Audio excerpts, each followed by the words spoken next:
November 16th and the second date of the November 2022 town meeting. I am Kate Poverman, the moderator.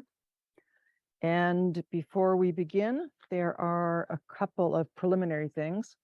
First, some people were understandably confused about where in the order of things Article 22 was going to be heard. And ignore that. It's Article 23 that was confusing people.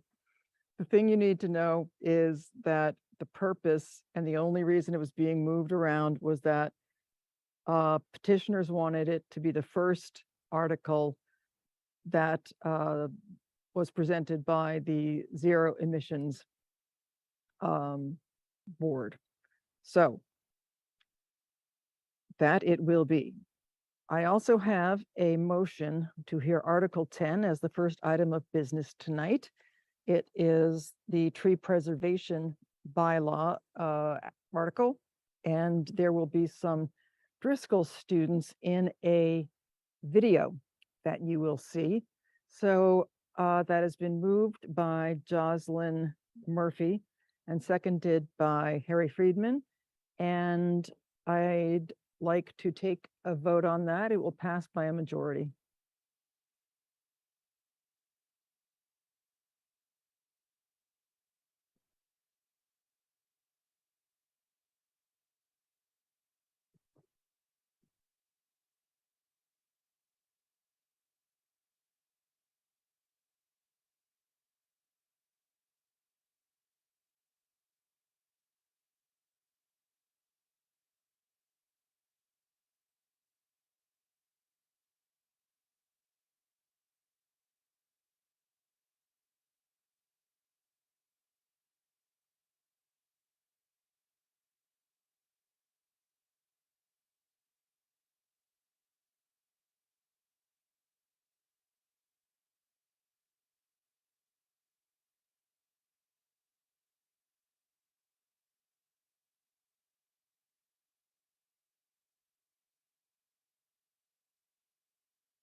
The motion passes 186 yes, 0 no, and 13 abstentions. Okay. We will now hear Article 23, and I am going to turn the podium over to Assistant Moderator John Karen. What did I say? Should have had that extra cup of coffee. We are going to hear Article 10.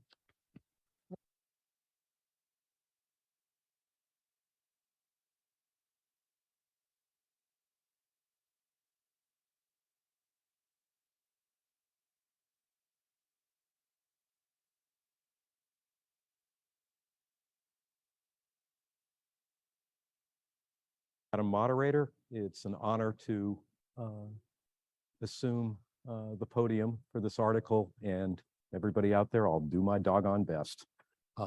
Article 10 is a motion to amend the general bylaws with respect to tree preservation. The motion is found on pages 1017 to 1021 of the combined reports, moved by Mr. Harris, seconded by Mr. Friedman. We'll first hear from Ms. Fisher Fox, one of the proponents of the article. Ms. Fisher Fox.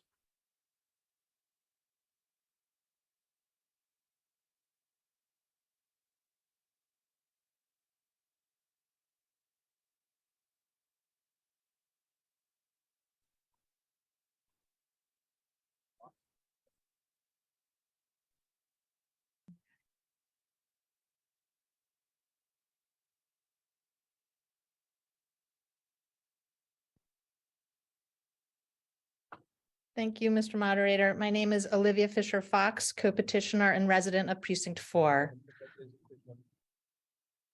Can you hear me? Can you hear me? Yes, okay. Okay, so between 2014 and 2020, the town lost 71 acres of tree canopy, mostly due to residential construction and renovation. Trees are a tool to fight climate change. They store and sequester carbon, cool our air, mitigate urban heat island effects, and help sustain our native habitat. Brookline's Urban Forest Climate Resiliency Master Plan recommends a tree preservation warrant article. Here it is. Next slide, please. So what are we protecting? We are protecting trees that are 6 inches DBH or greater. DBH stands for diameter at breast height and is measured 4.5 feet up from the ground. The diagram on the left illustrates this, as well as the tree save area defined by the drip line of the tree. So if you dropped a line from the widest part of the tree canopy to the ground, you define the root system that needs to be protected during construction. This ensures the best chance for the tree to survive. The diagram on the right describes a property that has been financially incentivized to save existing trees during construction under Warrant Article 10. The trees that apply to the warrant article grow within 20 feet of the property line, described by the tree yard in green. The diagram shows 5 trees with a DBH of 6 inches or greater. The largest tree is in the lower left-hand corner with the widest canopy, and the smallest tree is above it with the smallest tree canopy. Everything in yellow designates the tree save area as described in Warrant Article 10. Next slide, please. So how does this work and to whom does it apply?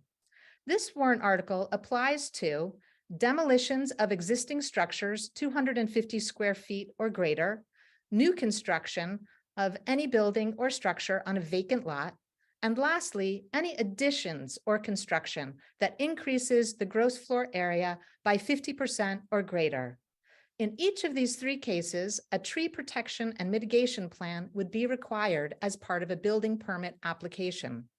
The plan would indicate whether the protected trees would be saved at 0 cost, cut down and replanted at a 1/2 inch for every inch of DBH cut, or lastly, if they would be cut with a contribution to the Tree Preservation Fund at no less than $500 per inch of DBH cut. All fees collected pay for the implementation of this bylaw and for purchasing, planting, and maintaining trees within town. Once this plan has been approved by the reviewing agent, the applicant is awarded a tree impact and removal permit as part of a building permit. Please vote favorable action on Warrant Article 10. Thank you. Mr. John Harris.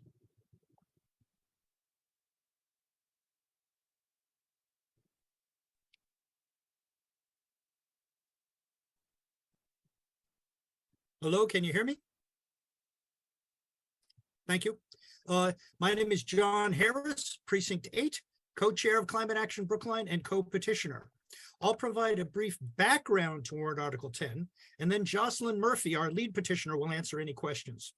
Warrant Article 10 began with something I'm sure we've all seen in Brookline, development lots being clear-cut. Long-standing developer practice is to denude the entire lot of any and all trees, no matter how majestic or mature, so construction equipment can roam freely, to then do the demolition and or construction, and then to plant smaller, younger trees. Warrant Article 10 seeks to put a serious limit on that and on the unnecessary cutting down of trees in residential areas throughout Brookline. The measures of its success is how well it accomplishes this. Favorable action of Warrant Article 10 has been recommended by town bodies, including the Tree Protection Committee, Tree Planting Committee, Conservation Commission, School Committee, Advisory Subcommittee, and Full Advisory Committee, all with unanimous or near unanimous votes. Warrant Article 10 has been endorsed by Climate Action Brookline, the Green Caucus of Town Meeting Members, Brookline PACs, Brookline for Everyone, Brookline by Design, the Brookline Green Space Alliance, the Livable Community Advocacy Committee at the Senior Center, and very importantly, by the Driscoll School Keep Club, as we will soon see. So it may well pass tonight. For every reason, The Driscoll students will tell us about some of them in a few minutes, so I'll skip my list. We should all be surrounded by trees as much as possible. It's essential to note that growing and preserving trees can be done while increasing housing density in Brookline. People of all income levels benefit hugely from living amongst trees. The major hurdle that has bedeviled Brookline since petitioner Richard Murphy began this process several years ago, how to pay for enforcement. The hardworking Tom Brady already has a very full plate as Brookline's half-time tree warden and half-time conservation commissioner. We don't want to overburden town staff or the town budget. The breakthrough in our campaign came when petitioner Jocelyn Murphy learned that the town of Concord, Mass. Initially paid for its program through inspection fees. The program was self-supporting with minimal or no burden on the town staff or town budget. Very important. Warrant Article 10 provides funding through inspection fees and will not impact the town budget. Also, Jocelyn learned that the Concord program had been approved by the Attorney General's office. So we have modeled Warrant Article 10 very closely after Concord's in hopes of very quick AG approval and quick implementation. We know Warrant Article 10 is not perfect, as we've gone through the vetting process and we've heard many suggestions. But again, the language is deliberately under the umbrella of Concord's approved bylaw. We fully expect that town meeting will improve it further in a few years. In fact, after it was in operation a few years, Concord's bylaw was so popular that it moved from contractor enforcement, as we're recommending now, to budgeted town staff. It was the costs of it were added to the town budget. The idea is to get it going and to improve it as we learn. Again, the test: to preserve as many trees as possible, to prevent the clear cutting of development lots and unnecessary cutting down of trees in Brookline. The timeline: hopefully passage tonight, then development of regulations. Line things up and conclude. Final, I think, 3 brief clauses. Hopefully passage tonight, development of regulations, public hearing on the regulations, then hopefully an expedited AG approval, then implementation, so we can begin protecting trees as soon as possible. The petitioners recommend favorable action on Warrant Article 10, tree protection. Thank you. Thank you, Mr. Harris. Now we have a video from the Driscoll students.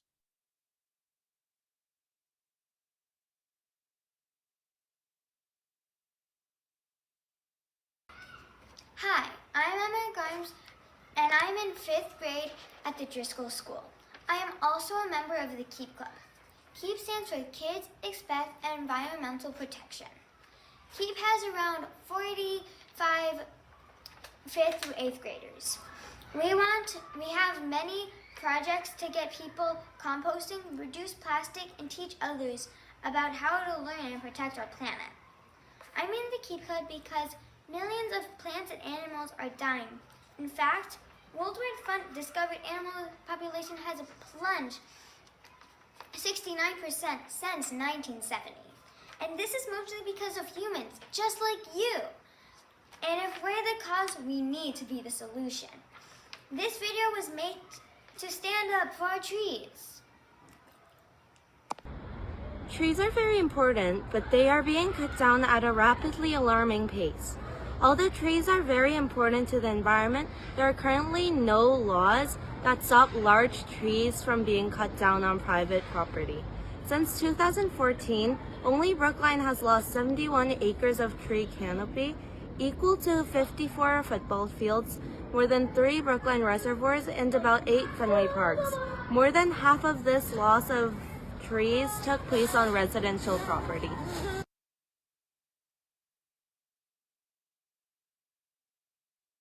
Trees pull carbon dioxide out of our air through photosynthesis. They turn the carbon dioxide into sugars that feed the tree. In 1 year, a mature tree will absorb 48 pounds of carbon dioxide. A byproduct of the photosynthesis process is that the trees release oxygen that humans breathe. In fact, just 7 or 8 trees will provide enough oxygen for 1 human for 1 year. Roots hold soil in place and reduce erosion. That lessens the force of storms and prevents runoff. The roots also improve water quality, which is good because our water is very dirty. Trees cool our environment through shade. In fact, shaded areas can be 20 to 45 degrees cooler than unshaded places. Hi, I'm Minan, and I'm in 5th grade at Driscoll, and I'm in the KEEP Club. So many trees have been cut down and they are very beautiful. Every leaf and branch of each tree is unique and it just adds to the beauty of the trees. Places without trees, in my opinion, don't look that nice. They're kind of ugly. But with more trees, they just look so beautiful and they add to the beauty of that place. Hi, I'm Noah. I'm a 5th grader at Driscoll School, and I go to Keep Club. I'm here to tell you that trees are so important to all of the animals in our environment. For example, birds make nests in trees, and squirrels and chipmunks get acorns from them. When I moved to my new house, we didn't cut down a single tree, and because of that, the trees give us shade when it's hot out and let me see life when I look out the window. Thank you for listening, and I hope you pass this law. Hello, my name is Xavier, and I'm a 7th grader from Driscoll, and a Keep Club member. Currently, there are no laws that prevent trees from being cut down in Brookline. Isn't that insane? We teach kids about how much good trees do for us, but what are we doing for them? We can't just like trees. We have to help them. Hi, my name is Nam and I'm in the 7th grade at Driscoll and a part of the Keep Club. We need this tree law passed because trees are a natural way to prevent urban heat island temperatures from rising by turning carbon dioxide into oxygen. Hello, my name is Sarah Lee. I'm in 7th grade and a member of the Keep Club. So when I learned about this problem of 71 acres of trees being cut down in Brookline for the past 8 years just for housing development, that really disappointed me. And what surprised me is that when I asked some of my classmates to see who are actually aware, nobody actually seemed to know about this ongoing problem, which concerned me. Hi everyone, I'm Aiden in the 5th grade of Driscoll School. Sorry I have to talk over these stinky gas-powered leaf blowers that are ruining my audio and the environment. Following the 71 acres of trees that have been cut down, I've created a survey connected to this. I would like to share the results with you. We had 49 student entries for the survey, and an unbelievable 0% of students knew about this problem. This makes me think that not a lot of people know about the current situation. And if they were, I feel like they would immediately know that this warrant article has to be passed. Thank you.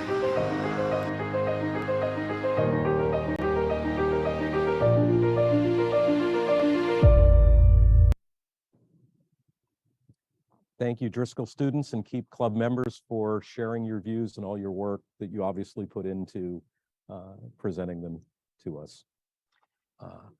Next speaker is Mr. Friedman, I believe, speaking on behalf of the advisory committee.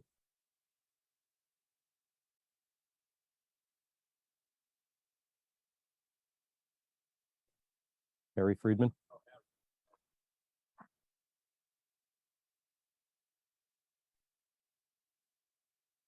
So there's probably some term in vaudeville for performers who had to follow kids and animals. I'm just not sure what it is, but I don't think it was a prized position in the lineup of the show. My name's Harry Friedman, Precinct 12, speaking on behalf of the advisory committee. I think that I shall never see a poem as lovely as a tree whose hungry mouth is pressed against the earth's sweet flowing breast. A tree that looks at God all day and lifts her leafy arms to pray. A tree that may in summer wear a nest of robins in her hair. Upon whose bosom snow has lain, who intimately lives with rain. Poems are made by fools like me, but only God can make a tree. The poem is called Trees. The poet is Joyce Kilmer. If you're not familiar with him, he was killed in the Great War, and this is his most famous work, written in 1913. If it doesn't ring a bell, he also has a school in West Roxbury named for him. If that doesn't ring a bell, there is a rest stop in East Brunswick on the Jersey Turnpike named after him. And if that still means nothing to you, then I'm afraid I've run out of cultural references. And as Dante said, abandon all hope, ye who enter here. You've heard the advantages of trees. As stated by the petitioners, the goal of the warrant article is to halt the mass destruction of trees by developers both demolishing old buildings and building anew. Trees within a prescribed area of lots undergoing development will either be saved or mitigation requirements will result in new tree plantings. The advisory committee had two concerns. One was how administration would be paid for. Advisory felt that the revolving fund setup established by the proposed bylaw, allowing for permit and mitigation fees, would cover the cost. Two, advisory questioned why the protections offered by the bylaw did not go further. The petitioners stated they wanted to start small. By a unanimous vote, the advisory committee recommends favorable action on the motion offered under warrant Article 10. Thank you. We'll hear from Mr. Heiken from the Planning Board, after which there is a line of folks who have some questions. Mr. Heiken.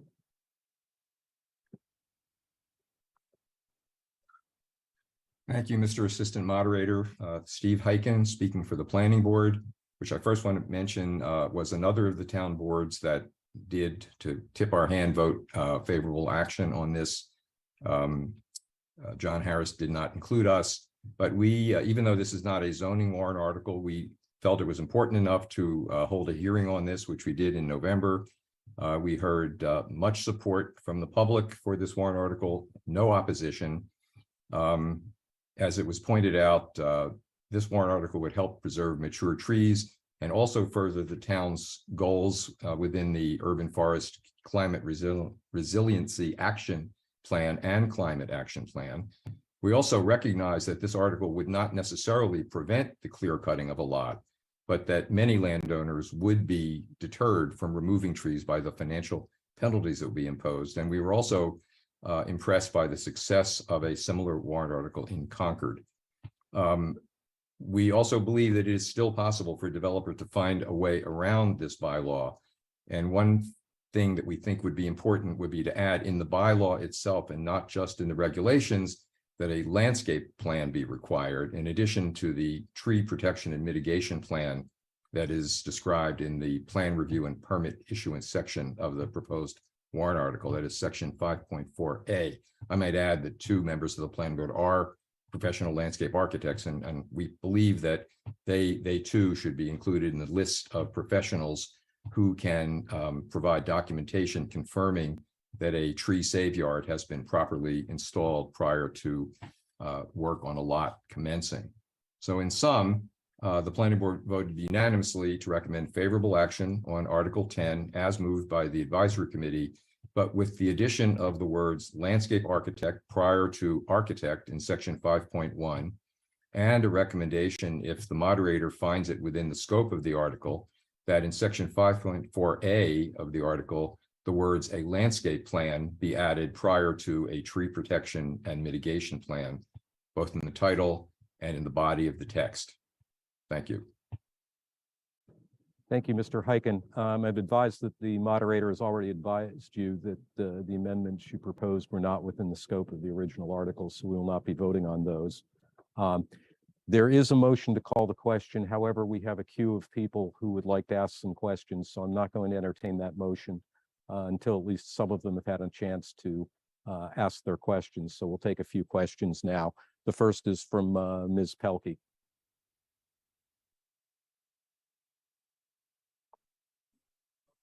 Yes, Linda Pelkey.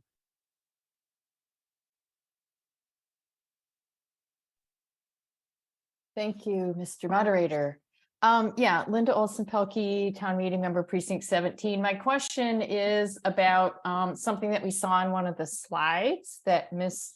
Fisher Fox showed us, and that was that ring with the drip line around the tree. And I'm wondering if incursion into that ring constitutes taking out a tree or removing a tree, because I could imagine someone causing that damage and maybe not being held responsible in the review period for damaging that tree, but that it would die later.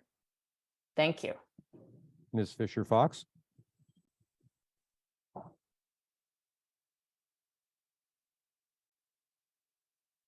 I'm going to defer to Jocelyn to answer the questions. Jocelyn Murphy. Okay, Ms. Murphy.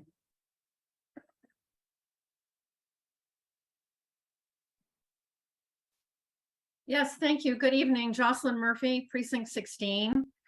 The answer is yes. The tree save area is delineated largely by the drip line, and the roots are protected. And there's also a mechanism within the bylaw to ensure that trees remain well, alive, and healthy for a period of time after development. Thank you, Ms. Murphy. Mr. Birnbaum, Lee Birnbaum has a question.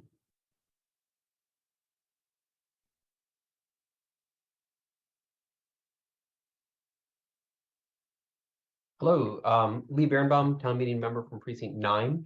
I had a question. There was a section in there about having to resubmit the plan if the demolition or building doesn't complete within 12 months. I want to know how that interacts with our current 12-month demolition delays that can be imposed, and the fact that we're going to be debating later this town meeting about extending that to 24 months. Thank you. Ms. Murphy, is that your bailiwick? Yes, Mr. Birnbaum, I don't know the answer to that question. I mean, the point of that provision in the proposed bylaw is to ensure that, you know, a schedule is met. I haven't thought about how it would apply to an amendment that may or may not take place. And I can certainly get back to you if the amendment passes. Thank you. Vina Priestley, Precinct 4, has a question. Hi, my name is Vina from Precinct 4. I had about 3 questions, and I do apologize if these were addressed. What about the trees that are pre-existing in the houses and like for residential areas that are already existing? Does this bylaw apply to this? Because sometimes what can happen is that it's mandated that a tree be cut if it becomes too close, like grows too close towards a house. Ms. Murphy? I'm not sure this answers your question, but I'll try. So the bylaw applies only to residentially zoned properties to start with. And it protects the trees that are within the 20-foot perimeter of the lot. So if the tree you're referring to is located within the 20-foot perimeter, it would be protected in the sense that it would come under the aegis of the bylaw. So my question is that okay, and that's for pre-existing trees. So like if somebody owns a house, right, currently, I'm not talking about like a new build, but if someone currently owns a house and a tree starts to shift over their roof and it needs to be removed, they're going to be penalized for this? It's really not a penalty. The goal of the bylaw is to incentivize the retention of trees. And again, it's only triggered under 3 circumstances, one of which is if you are increasing substantial or significant, I should say, construction or demolition. So if it's a simple matter of repairing a window or adding a small deck or something like that, it wouldn't apply. Okay, perfect. And then what if a tree is there going to be like someone appointed to checking out the area of the tree to make sure that, it's not prior dead? Because sometimes trees are already dead. And would this apply to it, or is it only for living trees? The bylaw, so the answer is yes. The bylaw presumes that the Commissioner of Public Works will appoint a reviewing agent. In Concord's case, it was an arborist who worked for Concord's private tree company at first. And as was said earlier, the town has since moved to a model that has staff. But in any event, so yes, the reviewing agent would look at the tree, and if it's diseased or dying, it's not protected under the bylaw. That's an exemption under the bylaw. Did that answer your question? I think so. Yes, he muted me. Yes. Thank you so much. Certainly. Okay. Thank you, Ms. Priestley. We have one more question from George Abbott White. Oh, sorry about that. I'm in a town meeting. I'm actually a government official. Ms. Priestley, could you mute yourself? Thank you. We have a question from George Abbott White. Thank you, Mr. Moderator. George Abbott White, Precinct 9. I'd like to go back a little bit more closely to the issue of trees that are overhanging or trees that are presenting a danger. Over the last 20 years or so, I think I've probably spent about $10,000 having limbs pruned, and in one case I had to take out an ash that was blowing in strong winds. It was literally blowing up against the house. So I know that these are not inexpensive sort of things to do, but and we don't really, after storms, we don't really seem to have the personnel in the town to get right at them. But I wonder where this provision is in terms of those circumstances where trees are a danger to the property. So, Mr. Abbott White, the bylaw does not apply to existing trees that are either damaged or hazardous. That it is only triggered by the circumstances that Ms. Fisher Fox referred to, that is significant construction, demolition, or construction on a vacant lot. So in other words, good. Okay. Good. No, that's exactly the clarification. Thank you so much. Of course. I believe we have a question of a point of privilege raised by Ms. Frawley. Regina Frawley. What is your point of privilege? Hello. I've asked for the closed captioning. To you, but I'll be chastised by my other moderators if I don't ask you to tell us who you are and what precinct you represent. Regina Frawley, Precinct 16. Last night, the closed captioning worked, and tonight it's not. And that's very important for those of us who are hard of hearing or who are having difficulties with their computers. Absolutely an important point.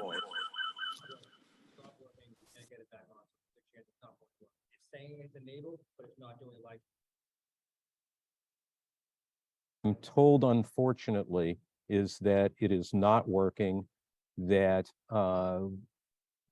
we don't have an expectation that it necessarily will be working tonight, that the IT staff is doing their best to see if there's any way they can get that running. And all I can do on that is offer my and their and the moderator's apologies on that. It's an absolutely valid point, and we don't know how to fix it at this stage except to keep working on it, Ms. Frawley. But thank you for bringing it to our attention. You are absolutely right. That is a significant issue, and I apologize. At this point, we do have another motion to call the question. I will entertain that motion, but I will want to tell you who's in line with questions. Mr. Birnbaum has a follow-up question to his previous question, which he believes wasn't fully answered. And although with sensitivity to that, I will entertain a motion to call the question. Ms. Roberts, Susan Roberts, Marissa Vogt, and Jane Gilman are all in the queue with questions. The speakers we have not yet to have heard from are Mr. Lynn Jones, Mr. Madison, and that's actually the end of the speakers list. So I will, okay, we apparently have a point of order. Ms. Ashkenazi has a point of order. Ms. Ashkenazi, what's your point of order? Thank you very much. Miriam Ashkenazi, Select Board Member. So this is directly related to closed captions, for which I rely on as a workaround. You can go to a website called otter.ai. That's OTTER.ai. And you can enable live transcripts, and it'll just come up right next to, it'll listen to what's being said, and it will transcribe it in real time. It is a workaround. Thank you, Ms. Ashkenazi. Particularly under the circumstances, that would be very valuable, I think, information, and hopefully that will address the situation at least better than what we would have had before. So thank you for that point of order. Again, I will now take a motion to call the question. It's moved by Mr. Maybrook. Do we have a second? Okay. We do have a second. I'm sorry. It's Roseman seconds the motion to call the question. So we will have a vote. It requires a 2/3 majority. So if we could have a vote on the motion to call the question.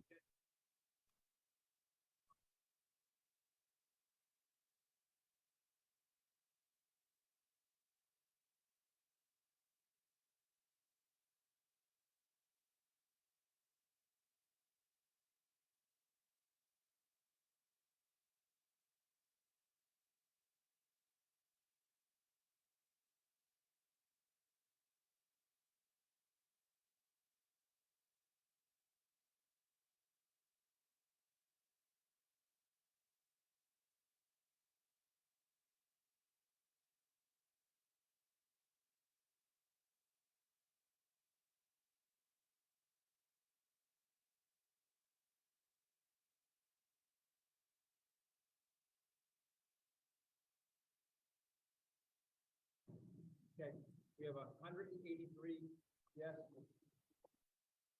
46 no, 8 abstentions.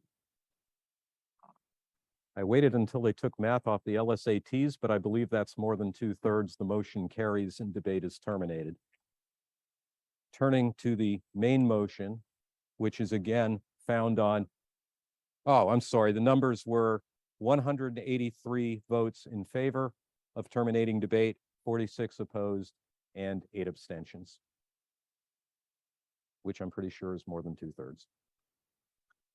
Moving to the main motion, again found on pages 10-17 to 10-21 of the combined reports, requires a majority vote, and let's start the voting.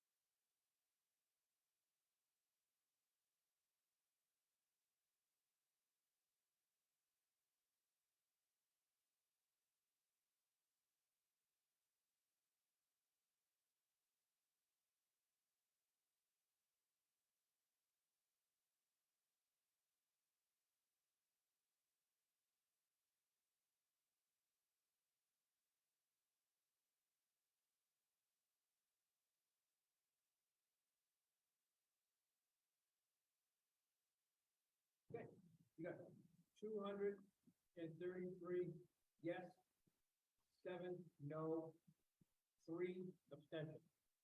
Okay, the motion passes 233 yes, 7 noes, and 3 abstentions.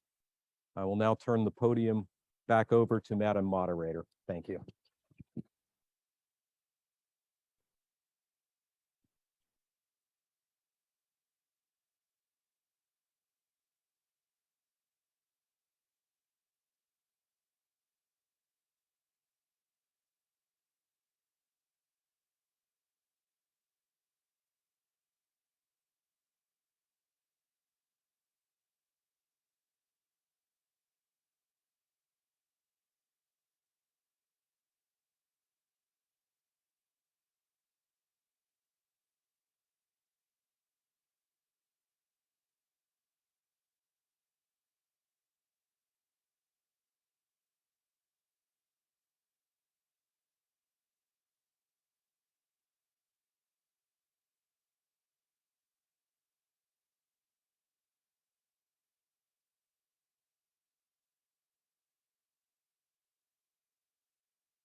Okay, how's that sound? Okay. I would like to congratulate first the Driscoll students for their fantastic presentation, and also Mr. Karen for surviving his first stand at the moderator podium. We will now address Article 8. Article 8 addresses, seeks to remove the requirement that warrants and other notices be published in newspapers of general circulation. It is found on page 8-1 through 8-3 of the combined reports. There is an amendment that has been filed which reinstates the publication requirement if Brookline gets a local newspaper that has a circulation of at least 3,000. That is found on the pink supplement number 1, page 1. The main motion is being moved by Mr. Van Scoyoc and seconded by Ms. Hardebeck. Mr. Sandman has moved the supplement, and I need a second for that. Will the town meeting member second that?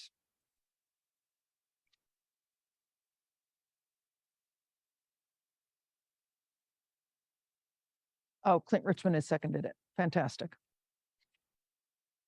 All right. There's a Scrivener's correction. The motion is basically in the form of the article, but if you will turn to the first page and the first line, which starts to see if the town will vote to, it should be changed to voted that the town. And on page 8.3, you should eliminate the language at the end saying or act on anything thereto. I will now call on Mr. Van Scoyoc. Thank you very much, Madam Moderator. I'm John Van Scoyoc, speaking for a unanimous select board in favor of the advisory committee recommendation under Article 8. As a one-time editor of a local weekly newspaper, the late, great Brookline Chronicle Citizen, I wish to address questions you may have about the select board's plea that you support our efforts to explore alternatives to our current bylaw requirement of posting legal notices in a local newspaper of general circulation in the town. As you know, sadly, with the demise of the Brookline tab, there is no longer a local newspaper of wide circulation in the town other than the Boston Globe. And we could satisfy the current bylaw by publishing legal notices in the Globe. But in practice, the Globe's rates are prohibitively expensive. We quickly exhausted the budget. Article 8 gets us out of this expensive dilemma. The article makes the select board responsible for adopting a policy on legal notification to replace the restrictive and outdated language of the bylaw. And to give you an idea of how this would work, the select board recently drafted a policy allowing public notification to be satisfied via posting on the town's website and public meeting calendar, as well as by display of relevant materials at town hall and the 3 branches of the town library. Article 8 doesn't rule out newspaper-based publishing of legal notices. It simply recognizes that in the absence of a local newspaper with reasonable legal notification advertising rates, we need alternatives. As you heard, an amendment will be offered by my honorable colleague, Mike Sandman. The draft amendment presented to the select board just last night would have preserved the bylaw requirement of legal notification in a locally circulated newspaper, provided the newspaper circulates a minimum of 3,000 copies. The amendment immediately raised questions. How would newspaper be defined? Would a 2-page handout suffice? What if the advertising rates charged were prohibitively expensive, as is currently the situation with the Boston Globe? Why give lesser preference to digital circulation if it costs less and reaches a wider audience? In the face of such questions, the proposed amendment was withdrawn for lack of support at our select board meeting. And much as my newspaper editor's heart is rooting for Brookline to once again someday have a local newspaper with locally published legal notices at affordable rates. We don't have that now. I urge town meeting to join the Select Board and Advisory Committee in adopting the Advisory Committee's proposal under Article 8. Thank you very much. Thank you. We will now hear from Fred Perry.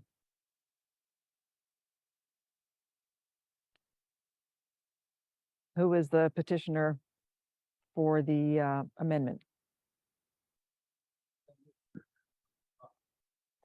All you need to do is talk. My name is Fred Perry, and I live in Precinct 3, and I want to support the amended version of Article 8 about publishing certain notices in a newspaper. For your info and context, there would not be an amendment offered except that there is a new newspaper for Brookline just starting up. I'd like to tell you about that startup to begin with. It's called Brookline News Corporation. We were incorporated on 14 October, which is just a month ago. We're a nonprofit, independent. We're becoming a 501c3. We aspire to have both digital and print versions. We intend to launch publication in the second quarter of 2003. We're now in the planning stage, and we soon hope to be doing some fundraising. I'd like to comment on Article 8 as submitted by the Select Board. Publication of legal and informational notices by government is widely understood to be a public good, and any limitation of this practice is certainly problematic. The Select Board's proposal to only post notices on the town website, in a public calendar, at Town Hall, and at the 3 branches of the public library is clearly insufficient. The Select Board additionally informed us that the policy would save about $4,700 according to the information written by them in the explanation of Article 8, which is, small potatoes really. I'd like to tell you what the proposed amended version of Article 8 does and does not do. The amendment redefines what constitutes a suitable place for publication in a way to disqualify regional or national publications like the Globe in favor of local publications like the Tab, if it existed, or Brookline.news if it succeeds in starting up in print. The amendment reverts to the clearly insufficient policy that the Select Board has published in draft form so far, with just some notices at Town Hall, the libraries, and online, if no such publication does exist. That's an insufficient policy, and it would need to be changed if in any case. Let me further say that publication of notices by the town at market rates is a fee-for-service transaction and should not be considered a subsidy or a donation. We hope that you will support the proposed amendment to Article 8 and in the same way support news, a local newspaper for Brookline in the future. And thank you very much. Thank you, Mr. Perry. Ms. Hardebeck, you have 3 minutes. Good evening, town meeting. I'm Kelly Hardebeck, town meeting member from Precinct 7, speaking for the advisory committee tonight. As you heard from John Van Scoik, the demise of the Brookline Tab earlier this year made warrant Article 8 necessary. I don't want to cover ground that he's already covered, but just want to point out that the Select Board policy on public communications allows for more flexibility while we don't have a newspaper of general circulation. Indeed, right now, it provides for posting of notices on the town's website, on the public meeting calendar, in Town Hall, and all 3 branches of the Brookline Library. However, should a newspaper of general circulation within the town resurface, amending the bylaw to be in compliance with the Select Board's policy on public communication does not prohibit them adding publishing in a newspaper. It allows us more agility should such a newspaper return. So again, warrant Article 8 only affects the requirement to publish notices in a newspaper. All other required notices, like written notification to town meeting members of the opening and closing of the warrant, would remain untouched by this particular article. And it also should be noted that the article does not affect notices currently covered by state statute, like those from the planning department. By a vote of 17-4 with 3 abstentions, the advisory committee recommends favorable action on warrant Article 8 as moved. Thank you, Ms. Hardebeck. Ms. Frawley has a question.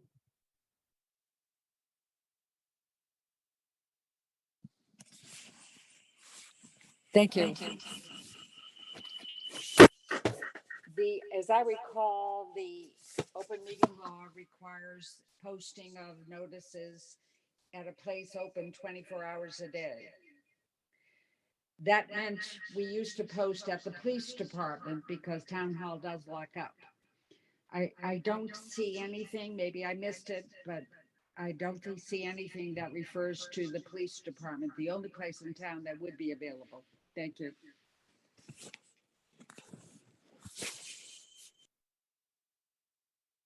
I couldn't hear the question, so I'm not sure.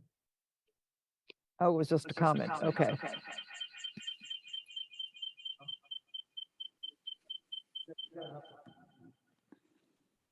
So it is recommended that we turn one device off, and we're getting, thank you.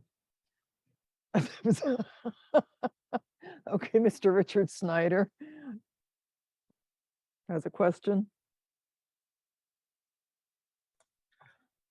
Hi, good evening. Rich Snyder, town meeting member, precinct 2. One of the things that I do worry about a little bit with this is, with a newspaper, you have the ability to push the information out, but now you're expecting people to come to a website. And I'm wondering if there's any thought around making it available via Twitter or Facebook or some other public forum that's pushing the information out to people so that people are aware of what might be going on.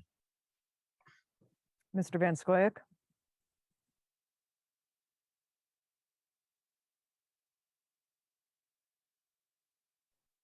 Thank you very much for the question. Of course, I'm just one member of the select board and I can't speak for the entire board on a question we haven't addressed yet. However, in our discussions and at the instigation of members of the town staff, who I think want to do some very creative thinking. Now, if we were able to get your approval of this proposed change to the bylaw, it would liberate our staff to do some very creative thinking about the very things that you mentioned, about social media and about digital publication.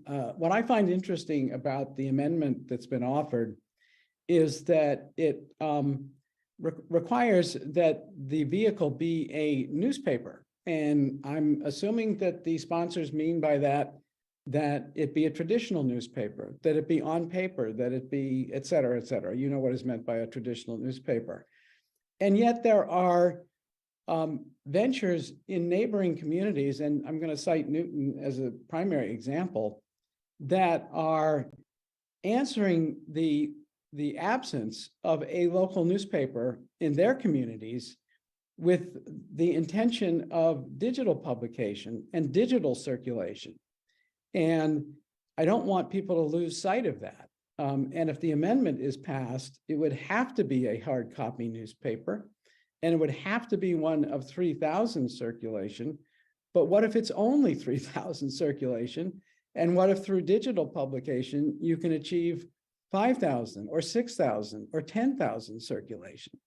So, I think that all of the avenues that the questioner mentioned should be explored and will be explored, but I don't think limiting us to, dead tree newspaper type of circulation is a wise idea. Rebecca Stone, you have a question?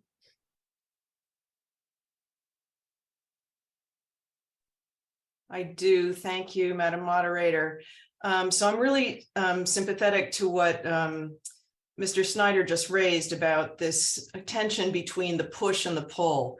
The push being our current policy no longer able to be implemented because of the lack of a newspaper. But we seem to be replacing the push of the public notice, particularly about the warrant itself, with notice only to town meeting members, elected town meeting members. And we are not a replacement for the other citizens of the town. They all need to see this warrant article. And I understand that even if a postcard were to be sent out to all registered voters, for example, it would still be 44 cents per postcard. That's about $17,000 or $18,000 just to notify registered voters that the warrant has been published and where they can find it online.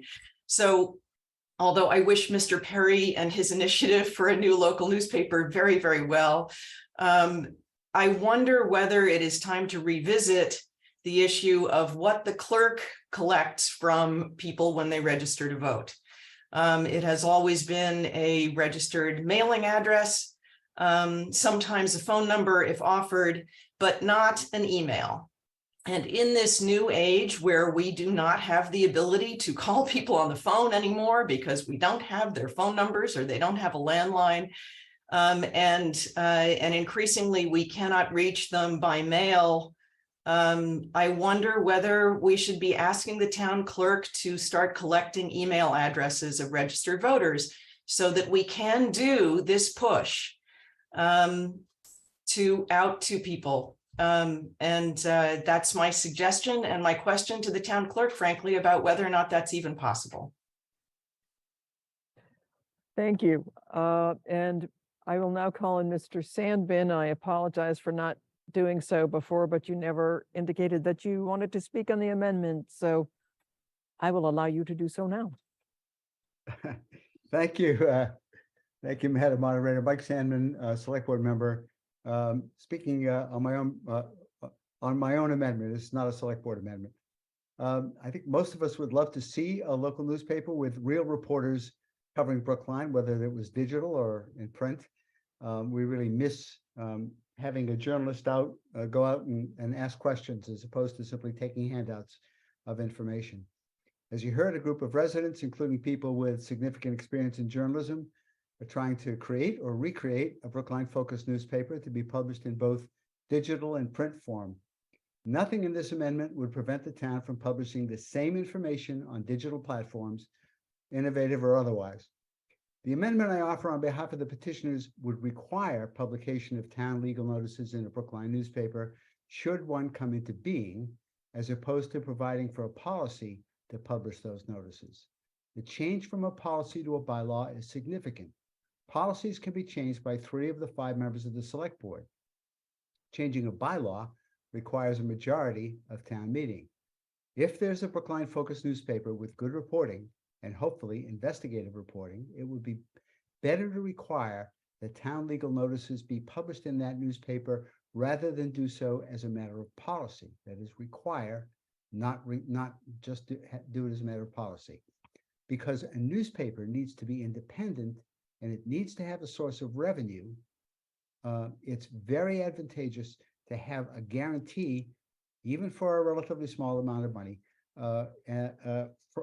that town notices will not be yanked away because the reporters have upset some future Select Board. Good reporting and a Brookline-focused newspaper would provide a public benefit. The money the town spends to have its legal notices published in a newspaper, print or otherwise, will help ensure that we have such a newspaper in the first place. Every dollar, even just 4,700 of them, helps a newspaper's viability, and the editors won't have to look over their shoulder when they publish its articles. Please vote for the amendment to restore the requirement to publish notices in a Brookline-focused newspaper should one be reincarnated by the petitioners. Thank you. Thank you, Mr. Salmon, and I apologize for an unintentional overlooking of you as a speaker. Rebecca Stone has clarified that she would like to have the clerk respond to the issue she raised. So we will now hear from Mr. Kaufman, the town clerk. Thank you, Madam Moderator. Ben Kaufman, Town Clerk. I think that the idea of collecting more emails is very helpful in terms of doing outreach. Unfortunately, the voter registration forms are provided and designed by the state, and they do not have an option for emails on it. So that is not an avenue that we can utilize to collect email addresses, but I think that other conversations about ways to do them is quite worthwhile. Thank you. Oh, yes. Do remember to identify yourself when you speak and state your precinct number.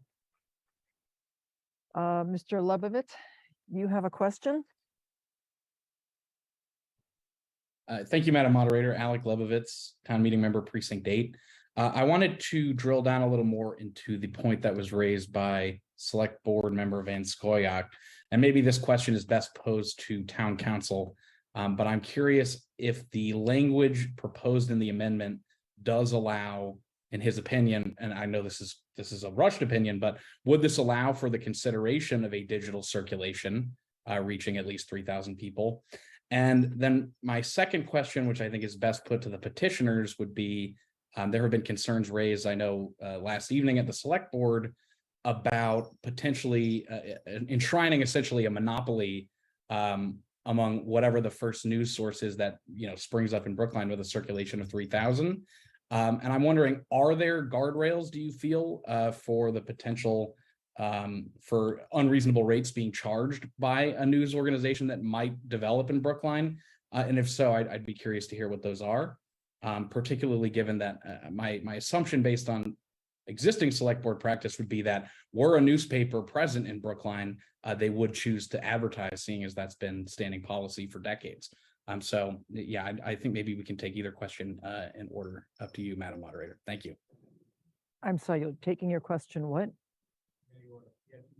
Oh, okay. I'm going to call on Joe Callanan, although I realize that you may have assigned this article to somebody else, but this is the one article I did not write that down for. So Mr. Callanan, would you like to answer the questions, or would you prefer to have some of your associates answer it? Good evening, Joe Callanan, Town Council. And actually, Jonathan Simpson, Associate Town Council, has been handling the questions and review of this warrant article. So I'd ask if you allow Jonathan Simpson to answer the question.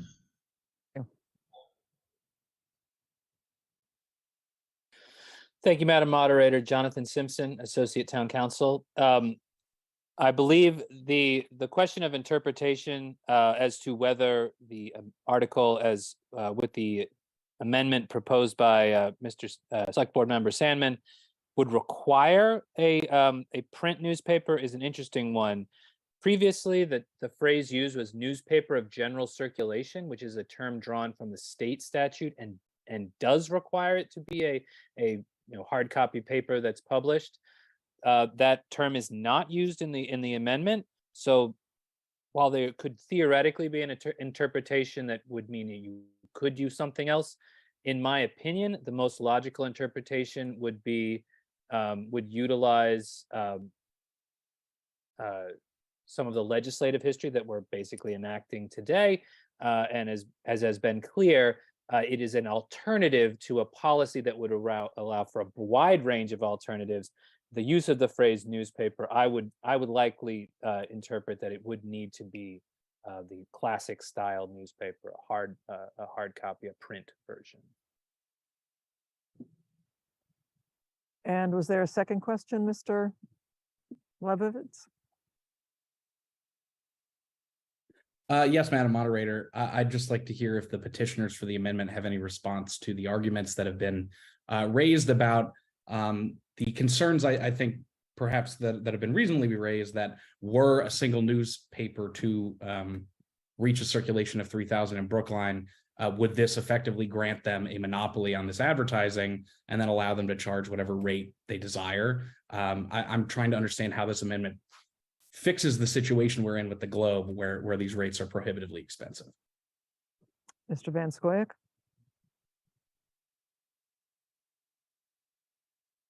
I believe he asked that question of the petitioners.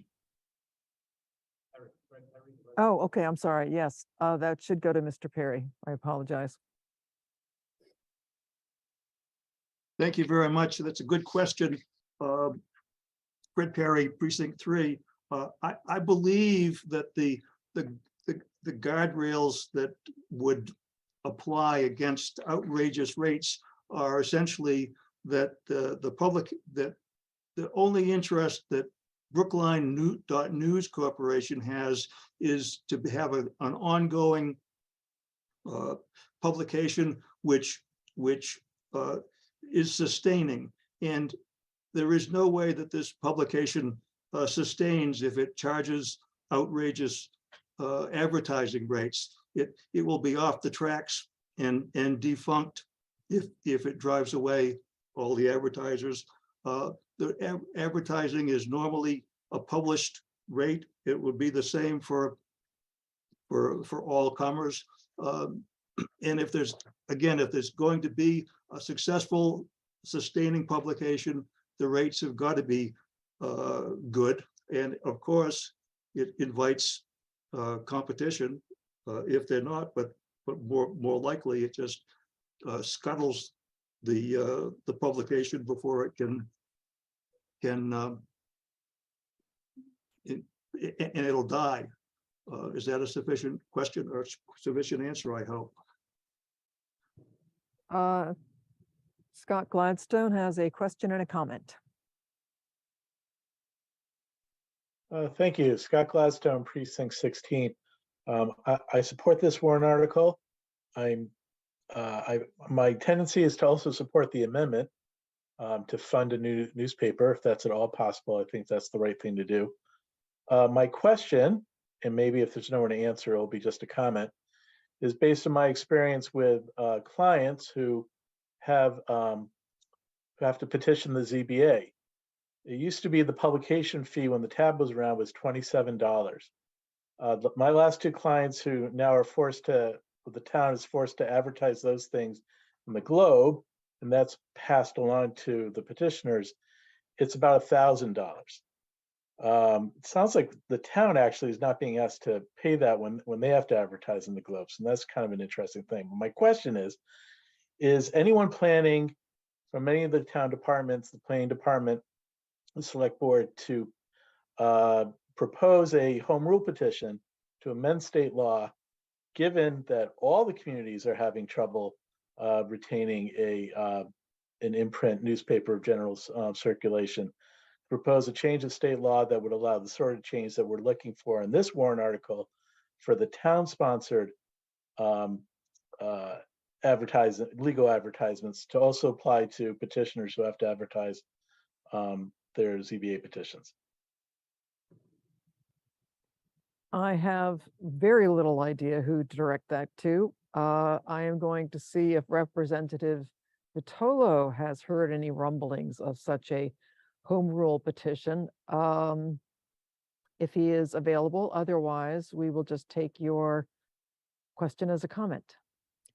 State Representative Tommy Vitolo, town meeting member at large. I am not aware of any efforts or interest by anyone within the town of Brookline for a home rule petition on this matter. I am, however, aware of conversations I have had with colleagues, notably in Metro West, other communities who had a paper similar to the Weekly Tab that has also disappeared, about not a home rule petition specific to Brookline, but rather general legislation, because this is an issue that indeed impacts more than just our special community. Where that will land, certainly nothing will happen. I would not predict anything would happen in terms of legislation in the last 6 weeks of the session, but the next session begins in January 2023, and I look forward to seeing which of the 6,000 or so bills filed will become law. Thank you. Melissa Goff would also like to provide some information on this issue. Good evening, Melissa Goff, Deputy Town Administrator. When the tab went out of business, we reached out to both the Massachusetts Municipal Association and the Division of Local Services because it was more than just Brookline that went out of circulation. The response that we got from both of those entities is that there was no traction to take this on at the state level. And that's why we filed this warrant article to at least take care of our local bylaws. There has been a motion to call the question by Ms. Mautner. Is there a second?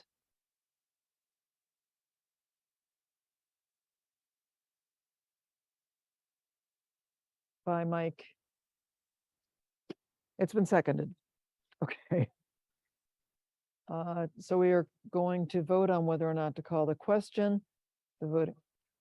Article 8.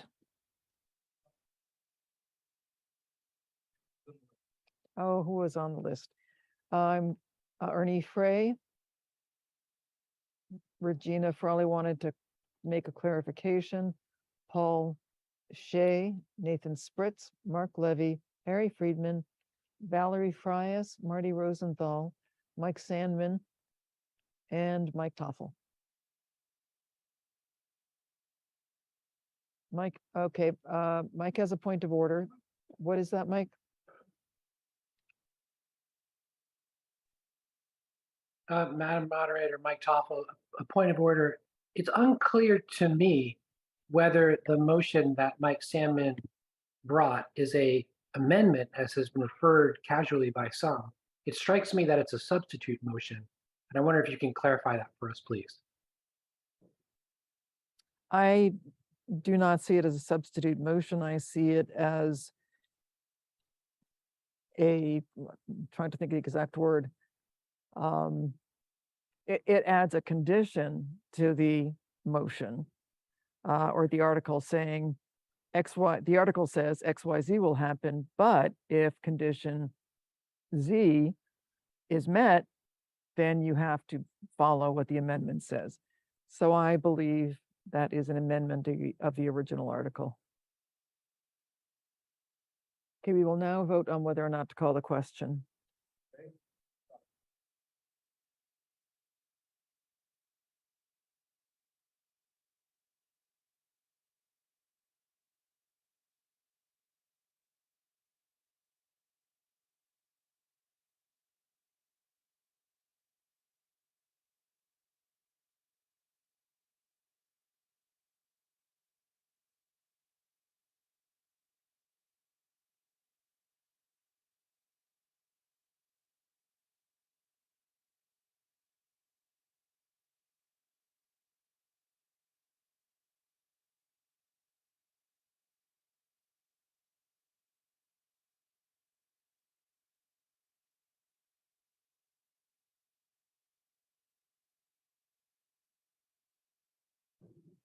Bill, we have 163 yes, 67 no, 11 abstentions.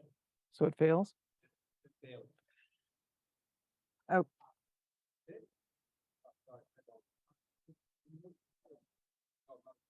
Oh, okay. By a sliver, the motion carries with 163 voting yes, 67 voting no, and 11 abstaining. We will now vote on the, is it Mr.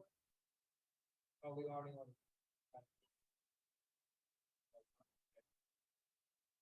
on. Mr. Warren? What can I do for you? Am I unmuted? Can you guys hear me? I think you need to invite me to unmute again. No, we're already unmuted. Tell me he's unmuted. You're unmuted. Speak loudly, though. Okay, I'm sorry, you can hear me. Thank you. Paul Warren, Precinct 1. I'm sorry for the interruption, but I do think this is germane to the vote. I believe the town meeting handbook has a rule suggesting that if there's a financial conflict of interest, that would be announced by any speaker. And I just want some clarification. I don't know if there's a financial conflict, but is there a financial interest of the petitioner in the newspaper? And what relation does that have to the town should the town invest in, it seems like making that paper be stable. I worry about, reporting and such. So that's my point of order. That I would say that is not technically a point of order because the financial disclosure as of this town meeting is not prescribed by the rules. It is recommended by the handbook. That may be different. And otherwise, you might have a valid point of order. The time to have made the point of order would have been when the argument was being made. So we are now going to proceed to a vote on the merits of the article. So the article itself is found on pages 8.1 to 8.3 of the combined reports. It removes the requirement that warrants and other notices be published in newspapers of general circulation. And the amendment to it, which is on the pink supplement, page 1, would require that the publication be reinstated if Brookline gets a local newspaper with a circulation of at least 3,000. We vote on the amendment first. If that passes, it then gets incorporated into the main motion and effectively becomes a substitute motion. And we vote on that. So we are now voting on the amendment, whether or not to reinsert a requirement of publication if there is a newspaper with a circulation of more than 3,000.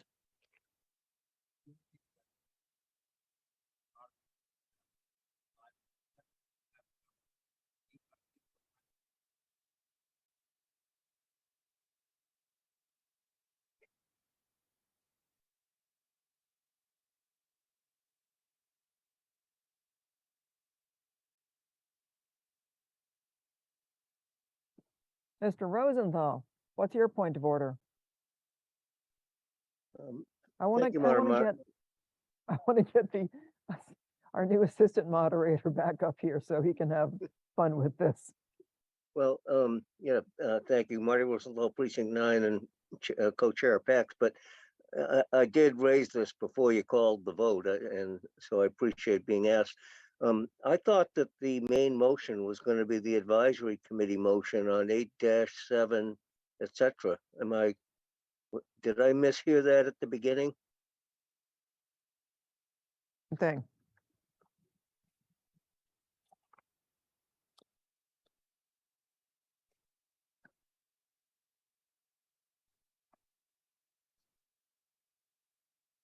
My understanding is that they are effectively the same thing. It just has to do with changing things to email.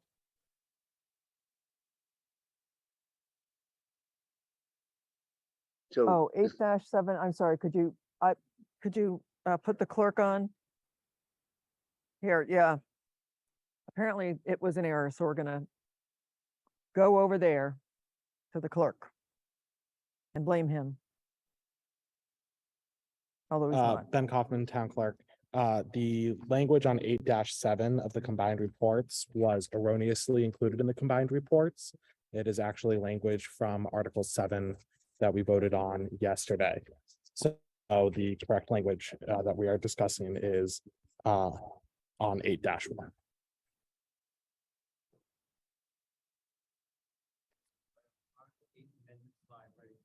Okay, you will now vote on the amendment.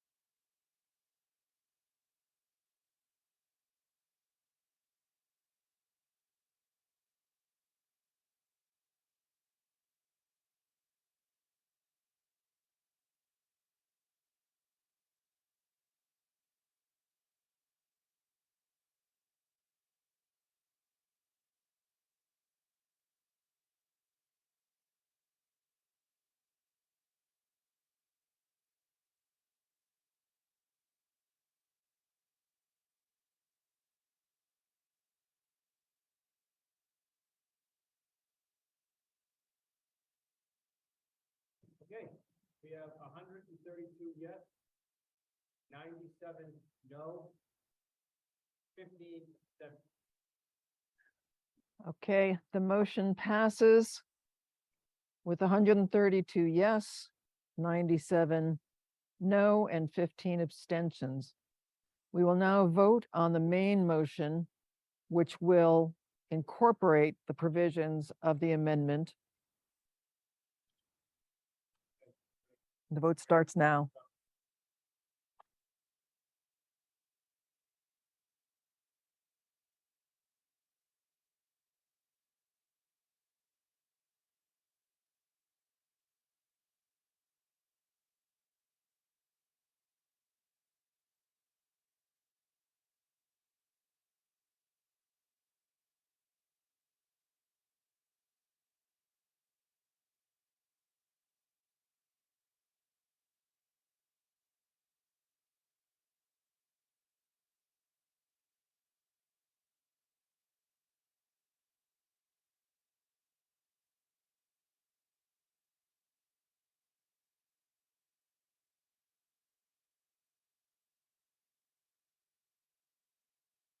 Yeah, 218 yes,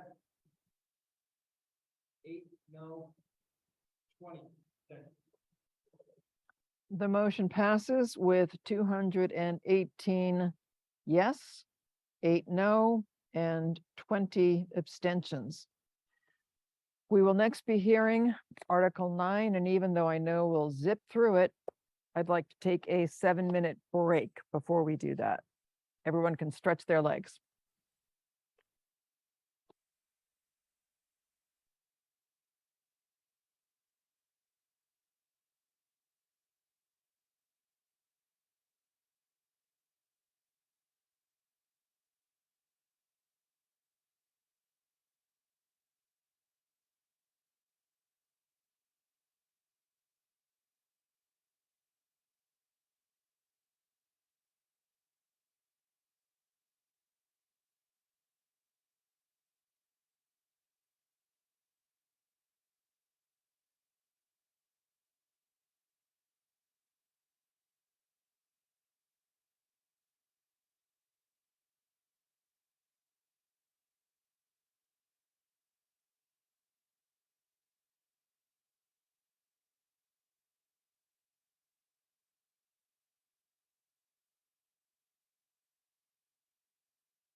And I would like to thank everybody for keeping their cameras on when Mr. The new assistant moderator was moderating. I was able to see everyone's faces at his laptop, and it was such a pleasure. So a big difference from just looking at blank faces. So we are moving on to Article 9, which is an article to change the snow removal bylaws in town. The main article is found on the TAN supplement number 1, pages 1 to 3. It is moved by Marissa Vogt and seconded by Mr. Trevitt.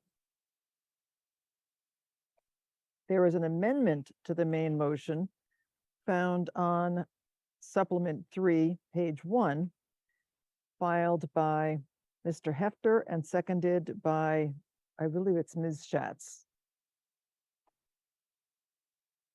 The AC has filed a substitute motion, which is in the combined reports on pages 9, 18 through 20, moved by Ms. Khan and seconded by Mr. Gordon.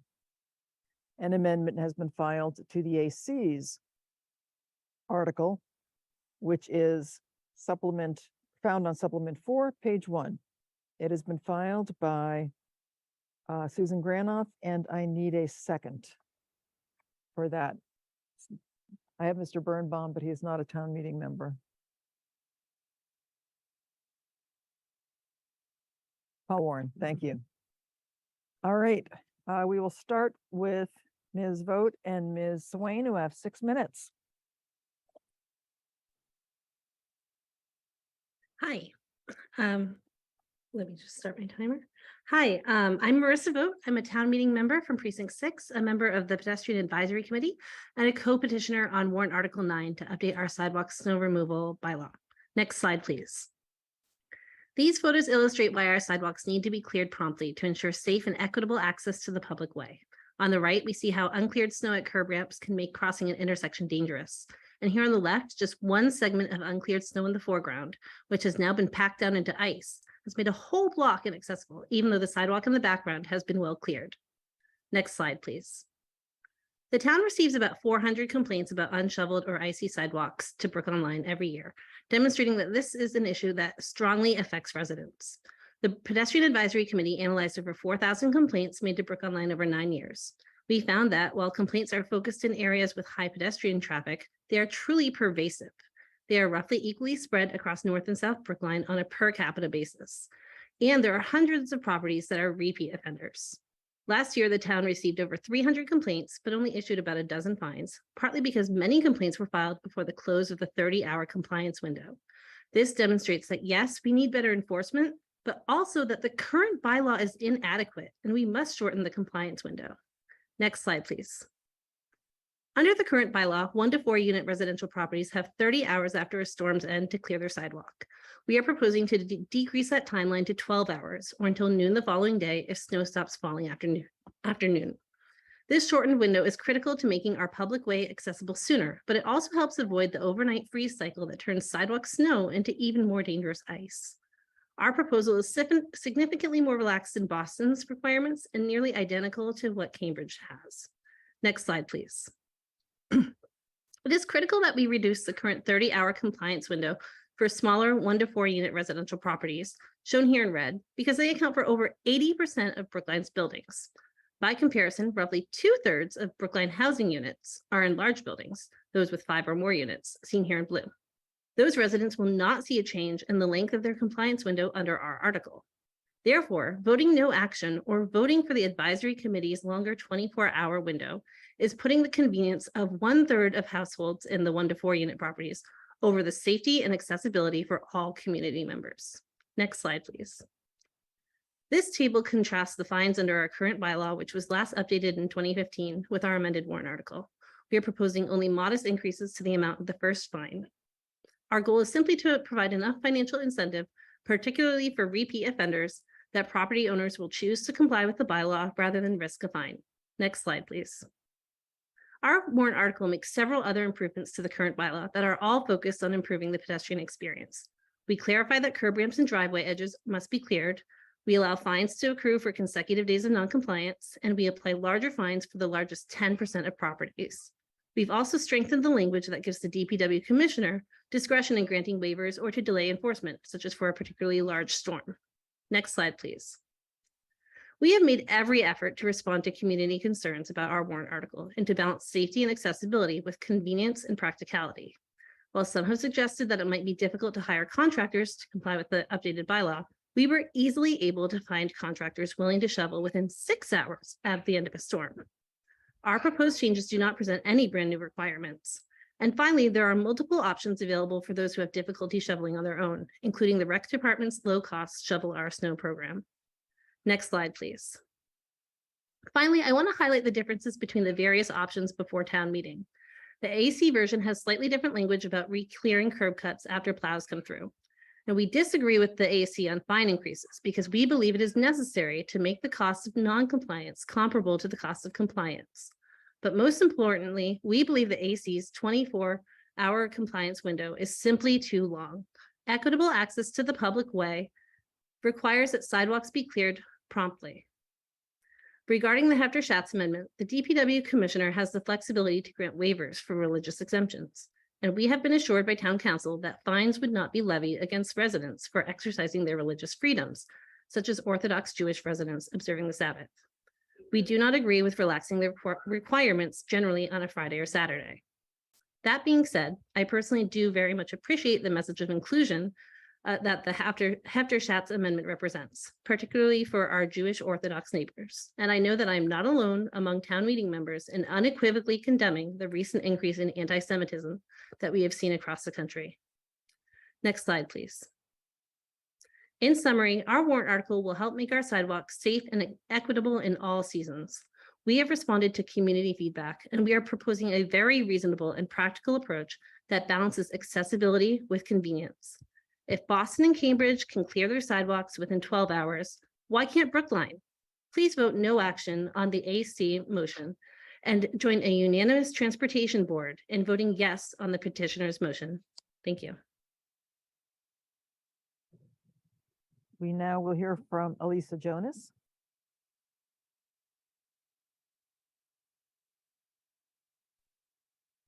Ms. Jonas.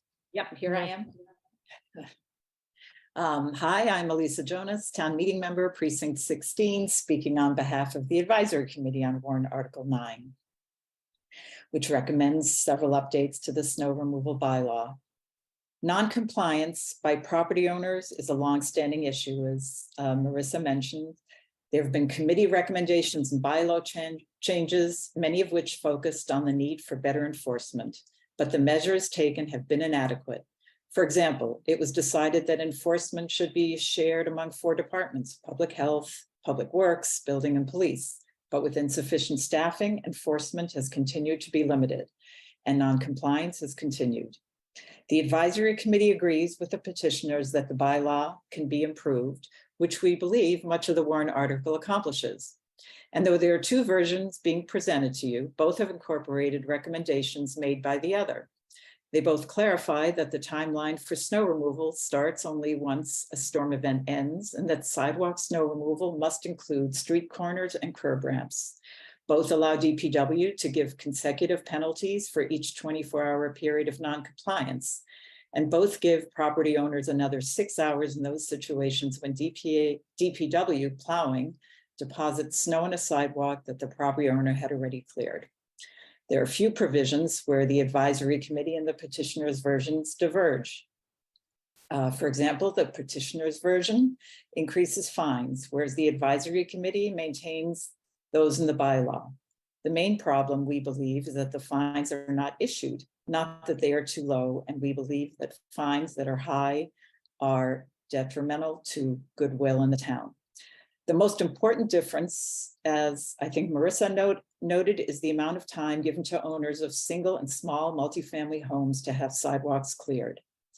The current bylaw gives these property owners a 30-hour compliance period. The petitioner's version allows only 12 hours. The advisory committee believes that the period of time could reasonably reduce to 24 hours, which is the current timeline for Newton. But it is not realistic to hold homeowners to 12 hours, even if many can do so within that time frame. Others who want to comply may not be able to do so logistically. Some have to go to work despite the storm and will not be able to shovel until after the grace period. Other homeowners have contractors who shovel them out, but these contractors have many clients needing shoveling. They may not get to all the houses with the 12-hour grace period, especially if the storm ends during the night. If a storm ends at 1 a.m., for example, one can imagine that the contractor will not make it to all homes by 1 p.m. The exceptions to the 12-hour and even to the 24-hour compliance periods, which are included in various amendments to warrant Article 9, prove the point that there's just too many circumstances when 12 hours are insufficient. One of the petitioner's amendments extends the deadline to noon of the following day if a storm ends after noon. From noon to noon is 12 hours. And any storm ending within 6 hours of noon is providing a deadline that's closer to 24 hours than 12. The Granoff Amendment allows a 30-hour time frame for any storm ending between 2 p.m. on Fridays through noon on Saturdays to accommodate religious homeowners. And the original Hefter-Schatz Amendment allowed for a 24-hour time frame for both weekend days to accommodate these homeowners. Finally, there's the question of enforcement. When there's a storm, DPW staff work long hours, day and night, to get the streets and 40 miles of sidewalk cleared. Less than 24 hours to complete the task is unlikely, and that is their primary responsibility. Enforcement of the bylaw is only secondary, and that much less likely only 12 hours after a storm. While the majority of homeowners do the best to clear sidewalks for their own benefit as well as for others, most of the unshoveled sidewalks are due to those who are not even complying within the 30-hour time frame and are having a 12-hour period will not improve their compliance. The advisory committee fully appreciates the need for pedestrians, especially older people and the disabled, to have safe, passable sidewalks.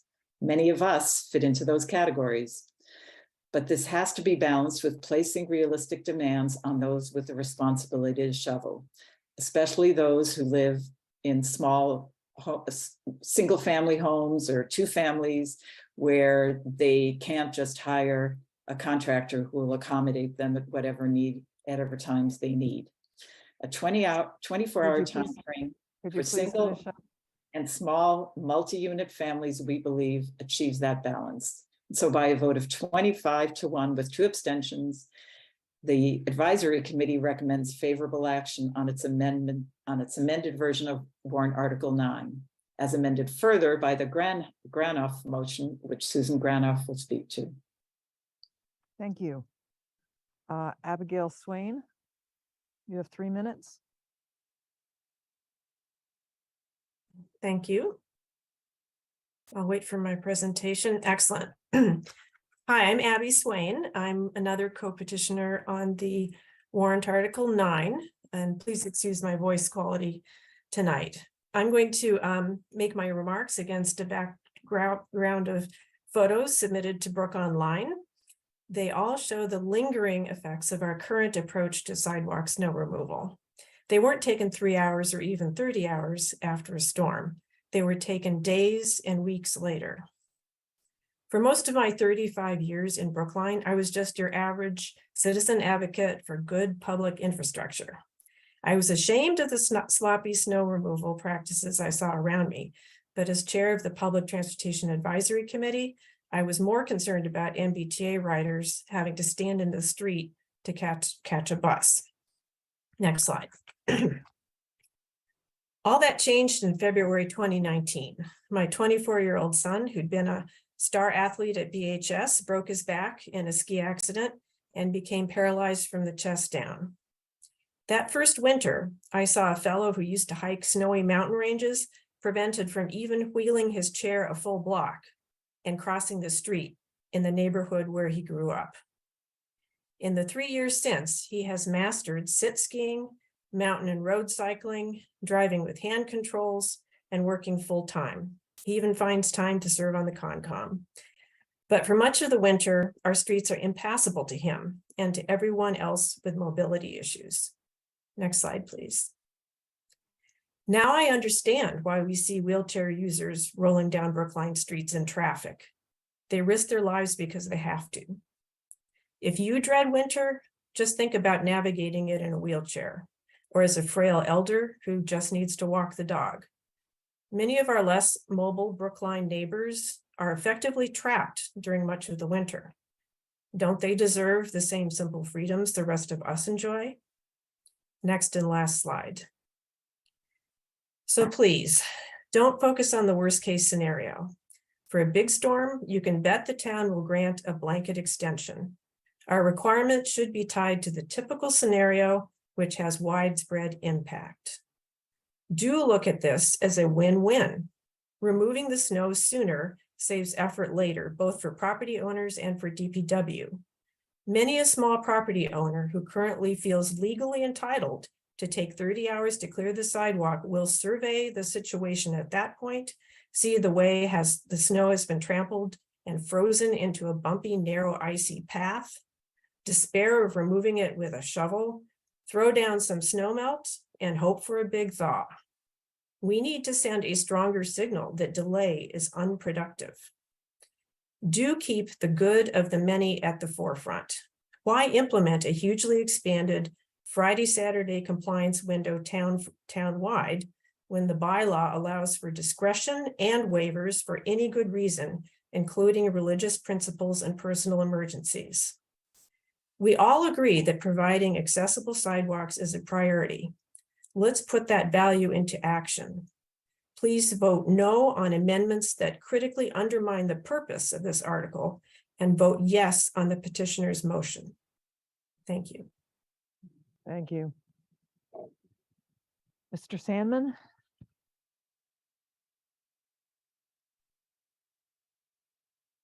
Thank you, Madam Moderator. Mike Sandman speaking for the Select Board.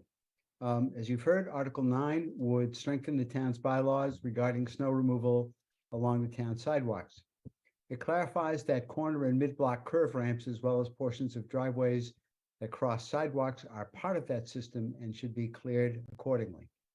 The Select Board supports the petitioner's efforts to ensure greater accessibility across the town after a storm and to lower the disparity between multi and single-family housing with regard to the grace period for snow and ice clearance.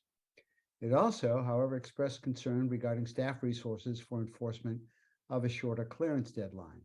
The majority of members of the Select Board viewed the Advisory Committee's proposed 24-hour window as an adequate compromise. A minority felt that the petitioner's revised 12-hour language struck a more equitable balance between the needs of individuals who struggle to navigate post-storm sidewalks, the community's clearance obligations, and staff resources.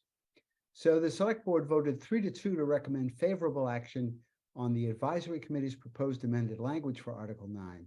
But the 2 no votes do not reflect opposition to the petitioner's intent. The no votes only reflect concern that the 24-hour limit doesn't go far enough.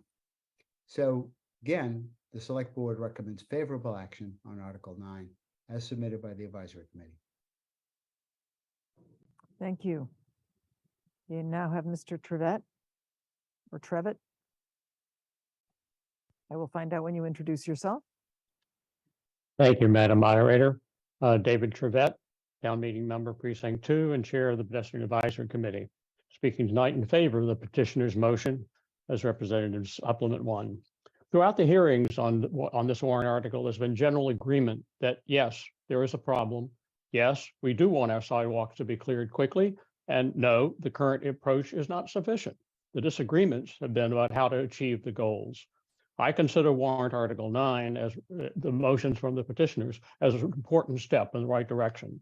Let me talk about values and enforcement. I agree with Advisory Committee and Select Board members who have stressed the need for better enforcement, even of the existing bylaw passed in 2015. We do, but I think we all understand that DPW and other enforcement departments do not have and probably will never have enough staff to check out the hundreds of complaints that come in. In fact, if we insisted on only having bylaws that could be completely enforced, we'd have to take some of our existing bylaws off the books. The point that may be getting overlooked here is that what we say in our bylaws helps communicate our town's values and our goals. Bylaws can be blunt instruments, not good at accounting for all the special circumstances that can come up in the real world, but they do communicate our values, and values are at the heart of this discussion. As an example, think about our highways and the speed limits on our highways. Those of you who drive have surely noticed that many, if not most, drivers go faster than the posted speed limits. And very few drivers who do that, who break the law, are actually pulled over and fined. So there's relatively little actual enforcement. Yet I submit that those posted speed limits do have a real world effect. To see that, imagine if those speed limits on interstates were now changed to 80 miles per hour. 80 miles. That's what exists in Montana. What do you think would happen? Well, I suggest that many drivers would start driving faster. In short, the speed limit statement affects driver behavior. The same thinking can apply to this bylaw. By setting the goal of having our sidewalks cleared sooner, and by increasing the penalties for violations, we send a stronger message that we do take this issue seriously. Yes, there will inevitably be special circumstances that make it hard for some people to comply. That's already the case today. The proposed language provides the town with discretion when it comes to enforcement. And as with all complex situations, we have to trust our excellent town staff to use that discretion wisely and to be respectful of residents who really are doing their very best to get the walks cleared. The intent here is not to be punitive, but to have all of us in the town do a better job of making our public sidewalks safe and accessible so that residents of all abilities can get out and enjoy our wonderful town. Thank you. Thank you. We will now hear from Ms. Khan. You have 3 minutes.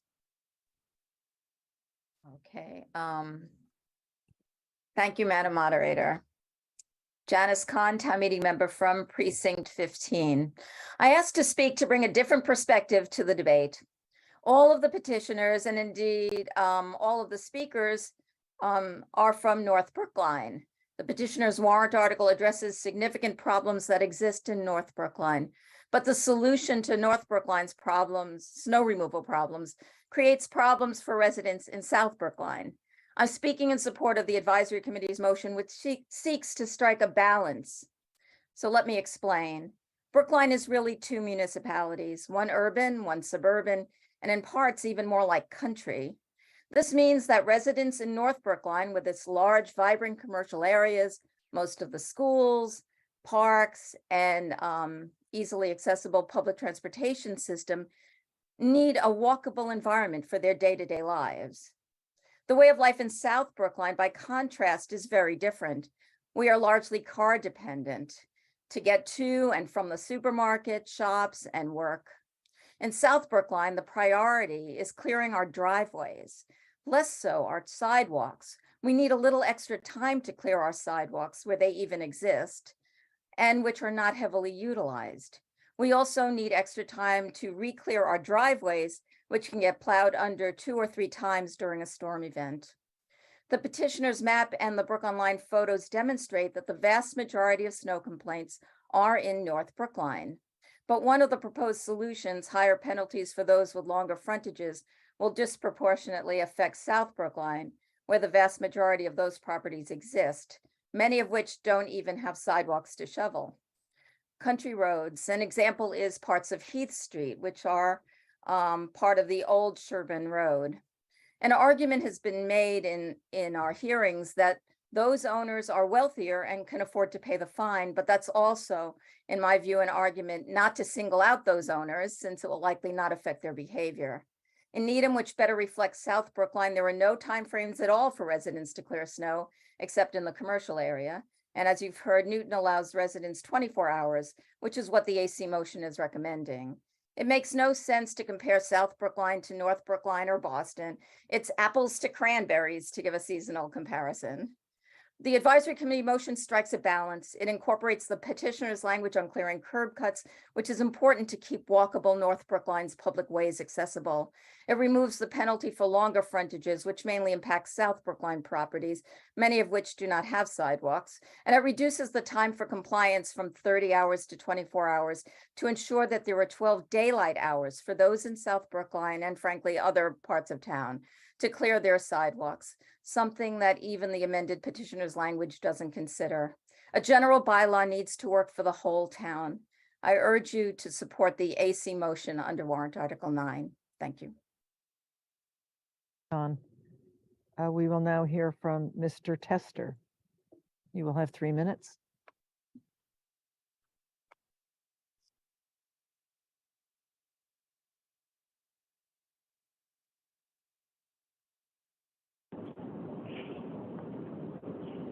Hi, Madam Moderator. I'm Miss sorry, I'm on an Tester, I airplane and I was taken off the speakers list, I think.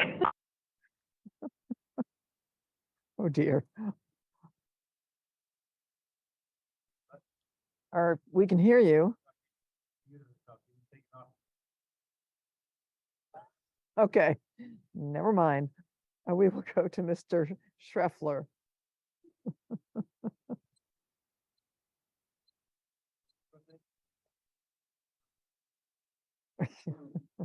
Fine excuse. John Schreffler, Town Meeting Member, Precinct 7. Thank you, Madam Moderator. I've been in town meetings since 2016, and tonight I'm breaking radio silence to support the petitioner's motion on warrant Article 9, which I think is important.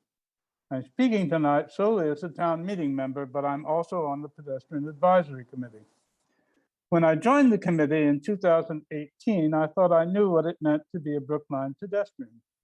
Since 2003, I've covered almost all of Brookline by foot repeatedly. I was wrong. I learned I was a healthy, highly mobile adult. I very rapidly learned that there were lots of other pedestrians with different experiences. The sight impaired, those with mobility issues, seniors with a fear of slipping and falling, parents with strollers. Each of these publics has an almost existential need for safe and unobstructed sidewalks. Last year, we nearly unanimously passed warrant Article 6 dealing with obstructions to sidewalks more generally. This article arose from our committee's concerns. DPW Commissioner Galantine assumed co-sponsorship along with the town ADA coordinator, Sarah Kaplan. The ADA aspects of sidewalk obstruction were a crucial factor for the warrant article's success. Here, we face even greater ADA concerns, as a unanimous transportation board noted in its October 19th recommendation. Hedges obstructing the sidewalk merely inhibit pedestrians with special needs. Uncleared snow, which turns to ice, effectively prevents them from using the sidewalks at all. It's a town responsibility, and the fact that we've placed the burden mostly on property owners doesn't change that. I'll close by reading, with permission, an email from Carol Caro, who is a former town meeting member and a community aging network activist. She hits the nail on the head. I'm writing to support the petitioner's version of warrant Article 9. Timely snow removal from sidewalks is as important as timely street plowing. The latest version presented by the petitioners takes into account many of the objections that have been raised. It gives homeowners a reasonable period of time to get their sidewalks cleared. It provides for the commissioner of DPW to give waivers under special circumstances, such as observance of the Sabbath. Most importantly, this warrant article provides for the safety of pedestrians. Access to safe sidewalks and to public transportation is a necessity. Warrant Article 9 will help to ensure we all have the access we need. Close. I urge favorable action on the petitioner's motion and no action on the amendments and the advisory committee's amended motion. Thank you. Thank you. Susan Granoff. You will have 3 minutes to speak. Thank you. I'm Susan Granoff, Town Meeting Precinct 7, member of the AC subcommittee that heard warrant Article 9, a community advocate for seniors, but speaking for myself. I urge you to vote favorable action on the Granoff and Hefner amendments and on the AC version of warrant Article 9, but no action on the petitioner's version. The Granoff amendment is a companion piece of legislation to the Hefner amendment. His amends the petitioner's version, mine the AC version. They're both worded the same. They seek to enable Orthodox Jewish Brookline homeowners to fully comply with the provisions of any version of warrant Article 9 that town meeting passes, and with the provisions of Jewish law that prohibits them from shoveling snow during the 25-hour period of Shabbos. In this time of rising national anti-Semitism throughout the US, it would be insensitive to put Brookline's Orthodox Jews into a position where they have to contact their local town officials each week, give them their name and address, and ask for a special waiver from a bylaw expressly because of their Jewish religion. Turning to the main motion, I oppose the passage of the petitioner's version because many Brookline homeowners who currently depend on hired snow shovelers to shovel their sidewalks will not be able to comply with it. Compressing the number of hours for snow shoveling from 30 to 12 hours means that snow shoveling companies will have to hire many more snow shovelers, even to continue to service all of their current Brookline customers. And the petitioner's bylaw changes will cause additional homeowners to need additional snow shovelers to comply with its provisions. But our subcommittee learned that snow removal companies are not taking on any new customers currently, because even with the current 30-hour requirements, they cannot hire enough shovelers in this low unemployment economy. They are already working at full capacity. So where will the hired snow shovelers come from that will enable all of Brookline homeowners who currently can't do their own shoveling to meet the demands of the petitioner's article? That is, homeowners with disabilities and frail elders and other homeowners who are physically not able to do their own shoveling, or who are away at home or from work. Who are away at work or from home. As for using students, I spoke with the recreation department about the number of student participants in the Shovel Our Snow program. Last year, there were 43. In recent years, only 22 or 23 out of thousands of Brookline high school and middle school kids. There simply aren't a sufficient number of interested students to provide hired shovelers for all residents who need them. In conclusion, I think it's bad policy to pass a law that will be impossible for a significant number of Brookline homeowners to comply with, despite their best intentions. It encourages lawlessness in general and places an undue burden on homeowners who are unable to shovel snow for themselves. That's why I urge no action on the petitioner's main motion and favorable action on the AC motion and on the two Granoff and Hefner amendments. Thank you. Thank you very much. We will now hear from Mr. Dempsey.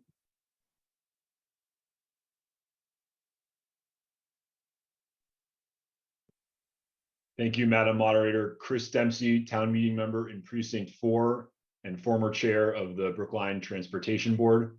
I'm speaking on behalf of the petitioner's motion for warrant article number 9. I have a few thoughts to share here. The first is we've had a discussion about surrounding communities, and I think that that's an important one to have.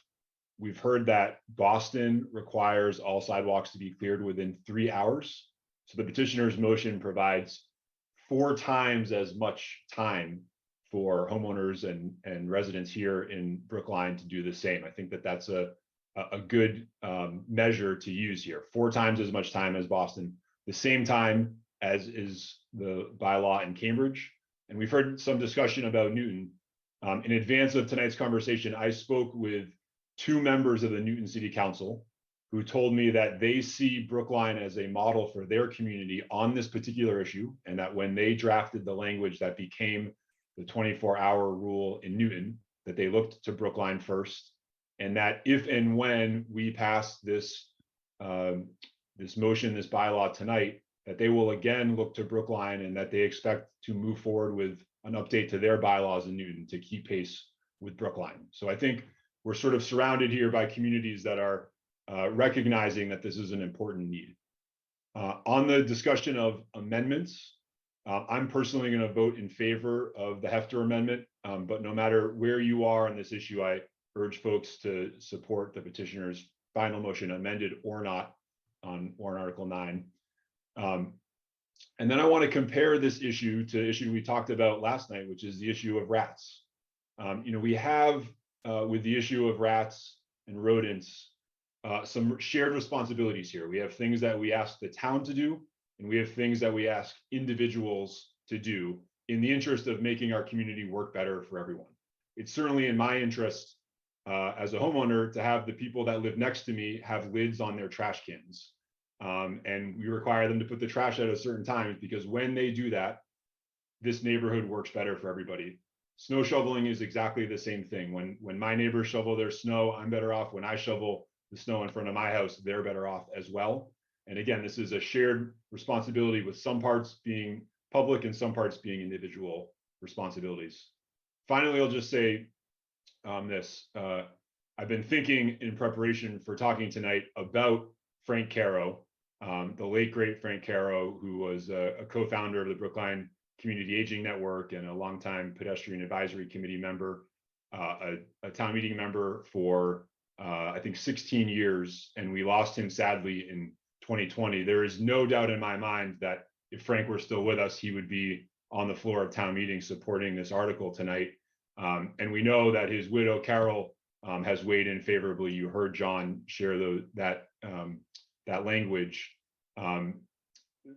We need articles like this to maintain that shared sense of civic responsibility that Frank Caro so well modeled for all of us. And I hope that we'll all support warrant Article 9 tonight, with or without the amendment. Thank you so much. Thank you very much. I am not going to allow the motion to call the question at this time because we have many people who still want to speak. Mr. Gordon.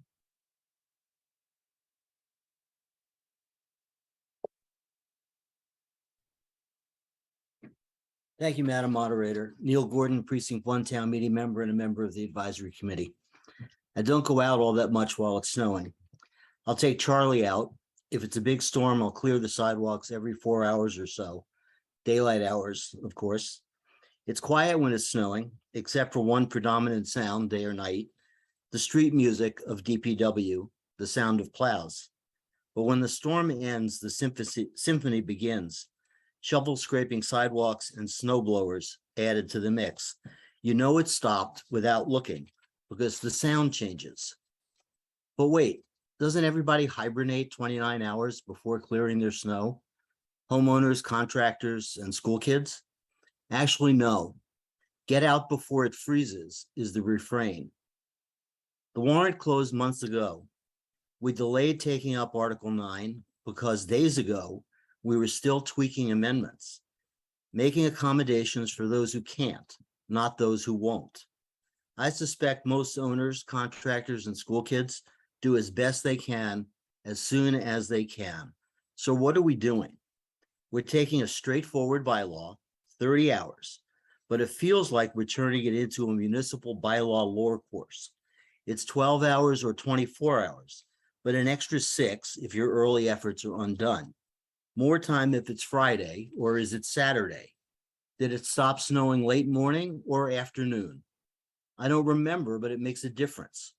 The tweaks, the endless tweaks, in endless versions, complications for most, as we try crafting reasonable accommodations for the rest. It's convinced me that the current bylaw isn't broken. Most do the best they can already. Those who don't still won't. Enforcement may be currently inadequate. The amendment does nothing to change that. Petitioner's version makes it worse. The AC motion is the lesser of two evils by a long shot. I'll vote to make that the main motion. I'll vote for the Granoff amendment. But after that, No action on Article 9 seems to be the right action. And thank you for your time. From Mr. Hefter.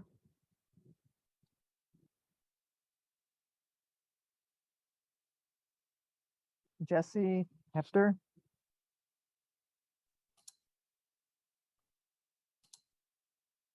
Can you hear me?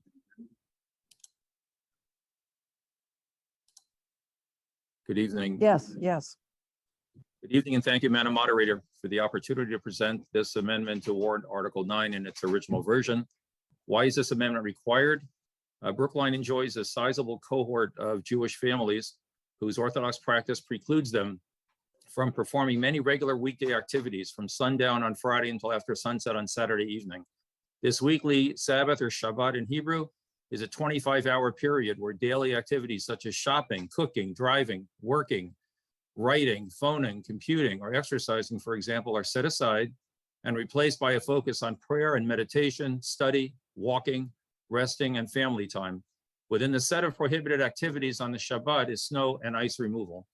Warrant Article 9 in its original form would place the Orthodox community in an impossible situation. The article states in General Requirement 773 that snow and ice removal would be required to be completed within 12 hours of the cessation of a snowstorm or before noon on the day following the cessation of a storm that ends after 12 noon on Friday. What does this mean for our community? If a snowstorm ends at 1 p.m. on a Friday and the Shabbat starts at 4:30 p.m., residents would be required by law to clean their sidewalks by 4:30 p.m. Since once Shabbat begins, they would be enjoined from performing this cleanup work until after sunset on the next day, thereby missing the 12 noon cutoff on Saturday. Further, for Orthodox Jewish residents who are typically at work on Friday until an hour or less before the Shabbat begins, it would be very difficult to complete preparations for the Shabbat with their families and clean snow and ice accumulation within a very short time window. Further, if the snowstorm ended, for example, at 3 a.m. Saturday morning, Article 9 in its current form would require residents to have their walkways and driveway curve ramps cleaned within 12 hours or by 3 p.m. the same Saturday, which for Orthodox Jewish residents would be during Shabbat.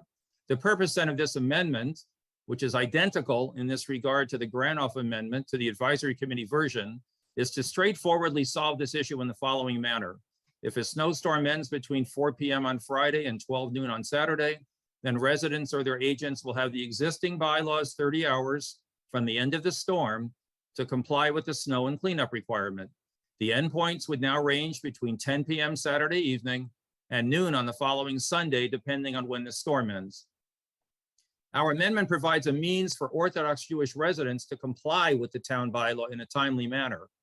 No one from our community should be required to contact DPW and request a waiver for snow removal due to their observance of the Shabbat.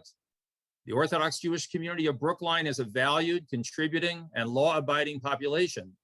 And given the town's values of inclusivity and respect for diversity, the Orthodox Jewish community should not have to ask for special privileges based upon our religious practice. Brookline, following the existing language in the petitioner's warrant article, would be putting Orthodox Jewish residents into a very uncomfortable and, more importantly, a totally avoidable situation. Our amendment to warrant Article 9 provides a means then for sidewalks to be cleaned no later than, and often earlier than, midday on Sunday, and most importantly, in time for Monday morning when residents of all ages need to reach schools, workplaces, and commercial locations in a safe manner.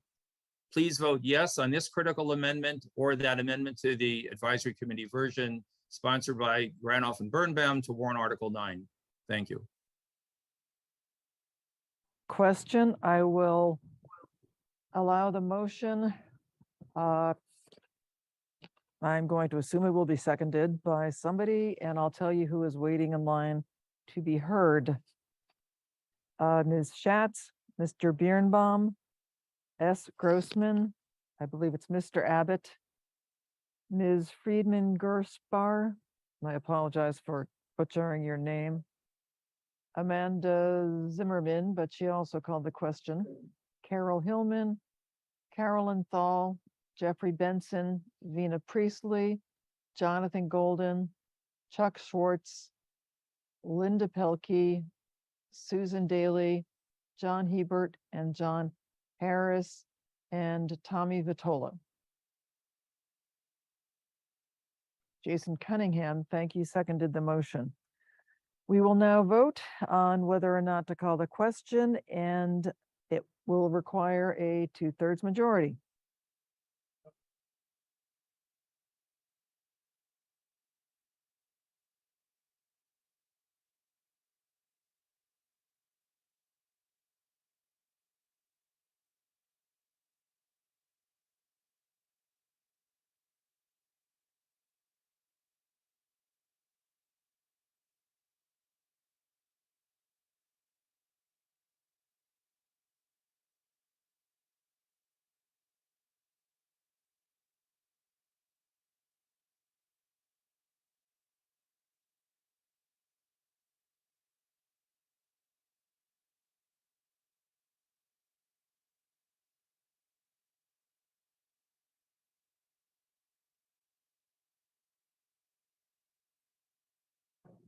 We got 166 yes,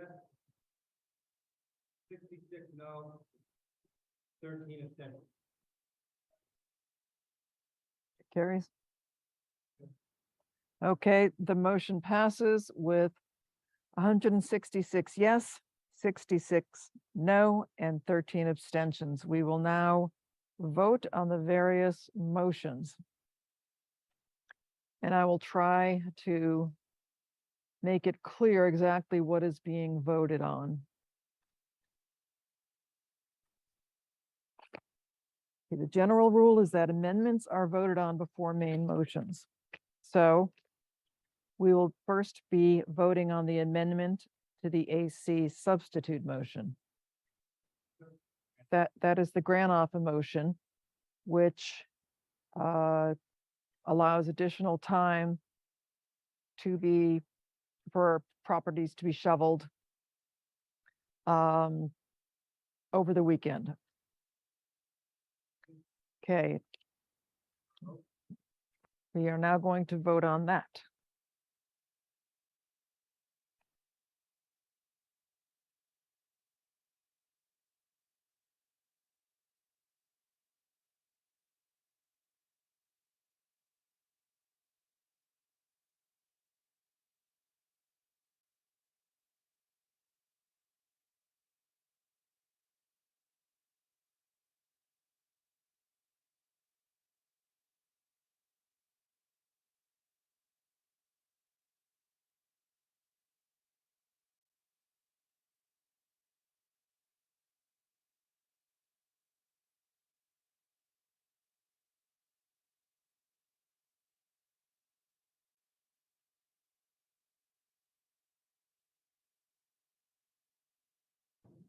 All right, 157 yes, 75 no, 16 abstentions.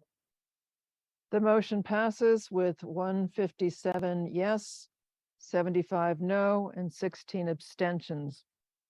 We will then move on to the AC substitute motion, which is found.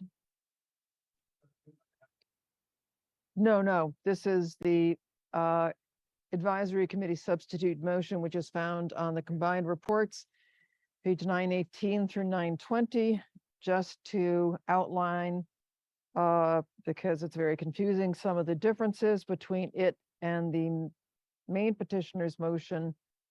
The AC motion provides 24 hours after the end of a storm to shovel, keeps fines where they are, and the violations apply to the owner and not to footage. The original petitioner's motion is requiring shoveling 12 hours after snowfall ends, or if it ends after noon, it must be shoveled before the end of noon, before noon the next day. It increases penalties to 125 and up. And each requirement and fine applies to 200-foot lengths of property. So what you're voting on now is whether or not to adopt the AC version of it as it has incorporated the, I'll just call it the Shabbat exception, but I know that's narrowing, proposed by the amendment proposed by Ms. Granoff. Sure.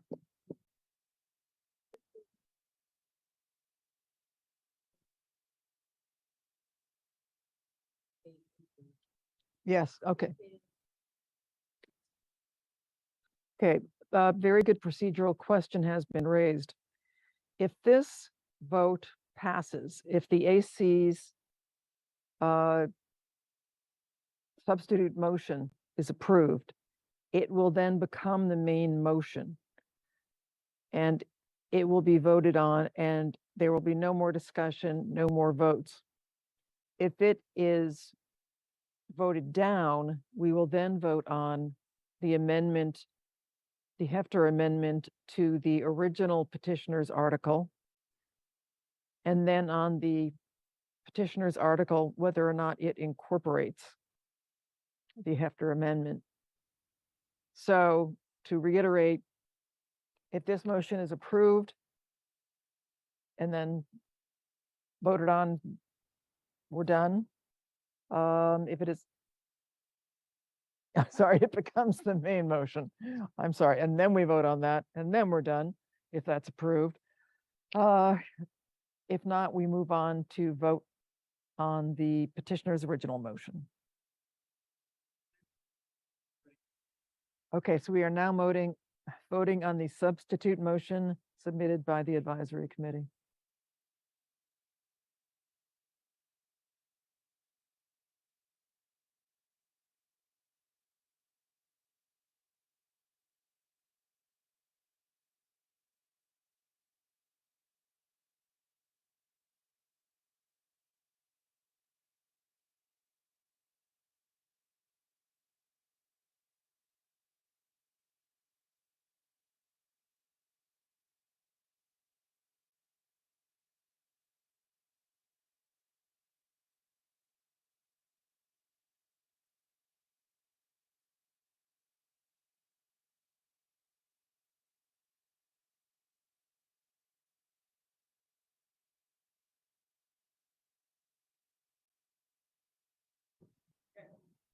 We have 140 yes.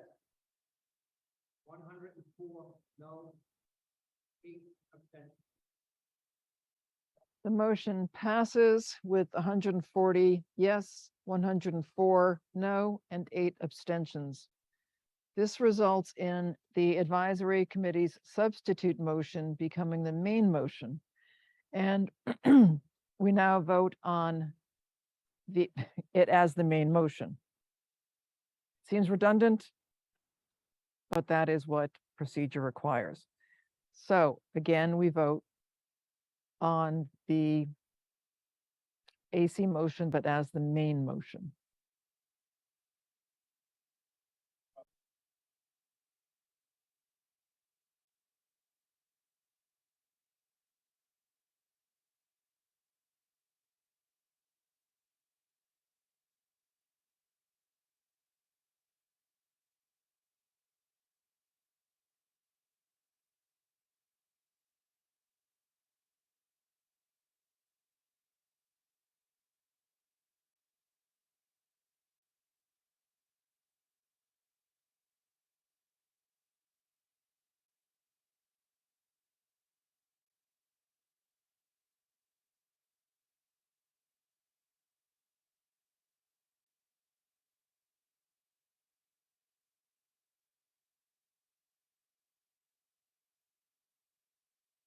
Okay.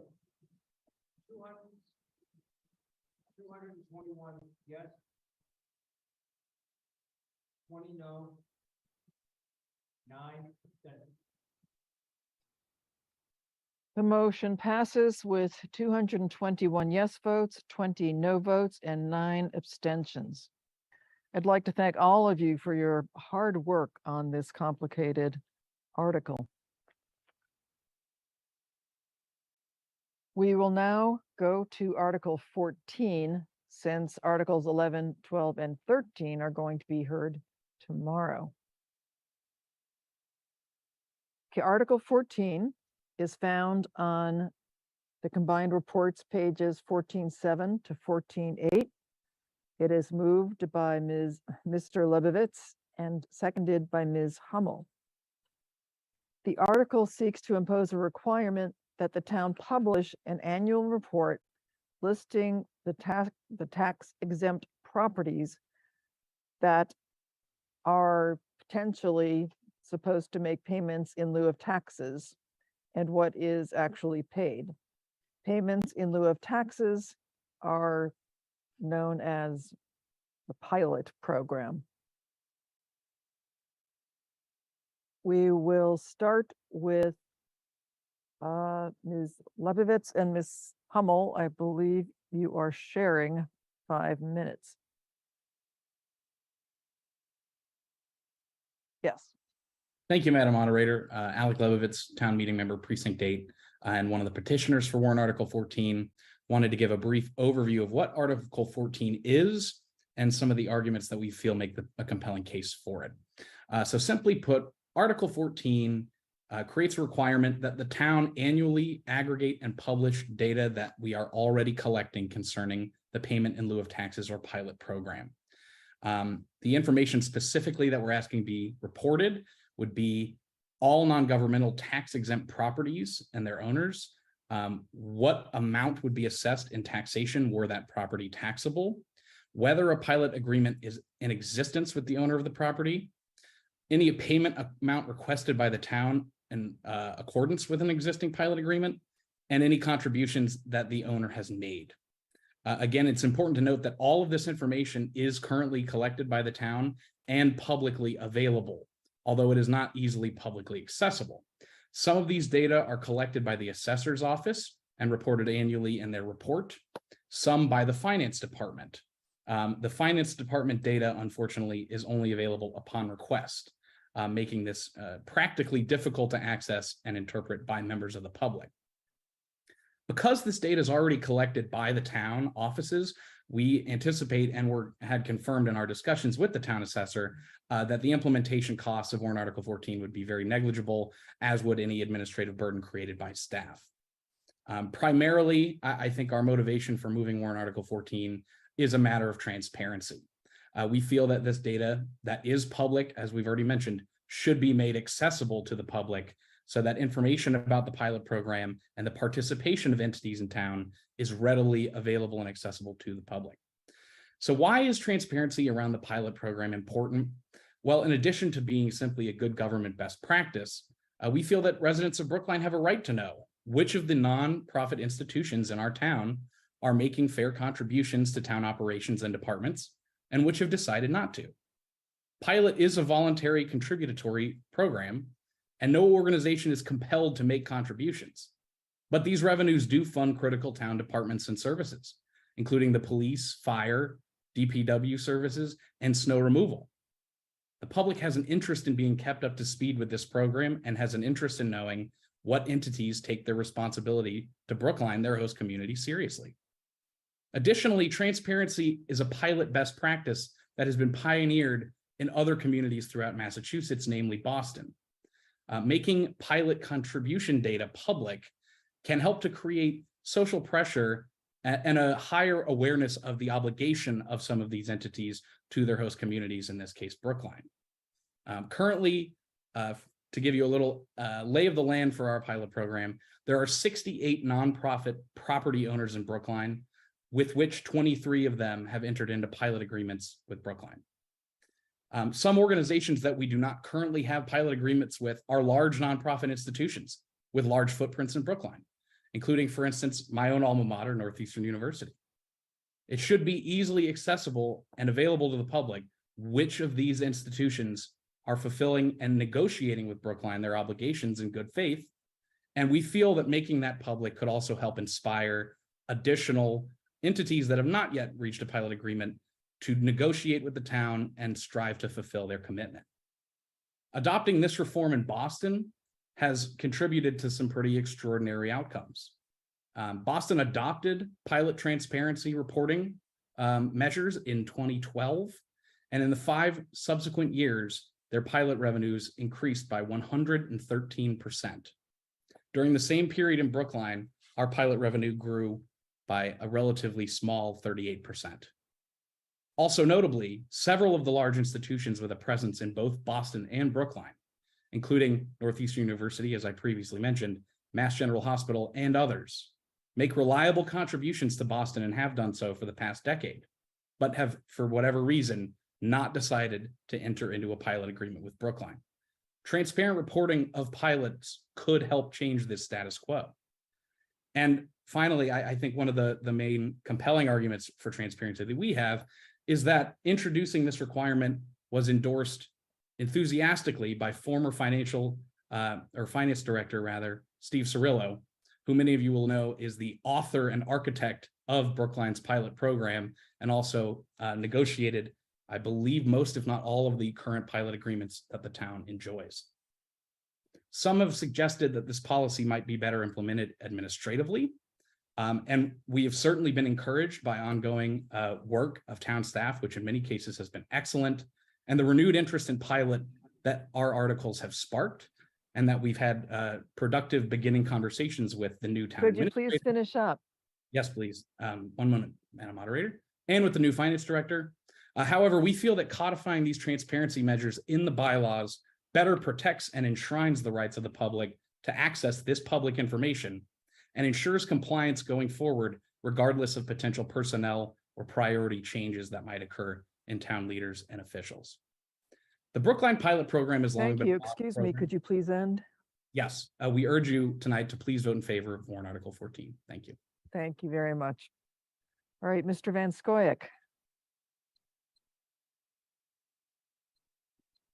Thank you once again. I'm John Van Scoyac, speaking for a 3-2 majority of the select board, asking that you vote no action on Article 14. The idea behind Article 14 is a tempting one. If Brookline chooses in the future, and we very well might, to publish an annual scorecard of our nonprofit institutions and their pilot payments, I trust we will do as Boston does, and perhaps even better. However, and this is very important, the practice currently in Brookline is that the finance director is the person designated by the town administrator to conduct pilot negotiations with nonprofits.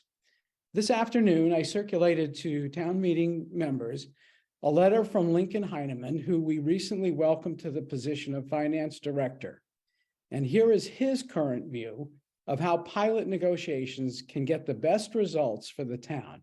Quote, proactively publishing details on organizations participating in this program and on those that do not participate would be very confrontational, which I believe would be quite unlikely to achieve success, and in fact would probably discourage currently participating entities from continuing their involvement. In other words, it could even cost us the pilot payments that we now get.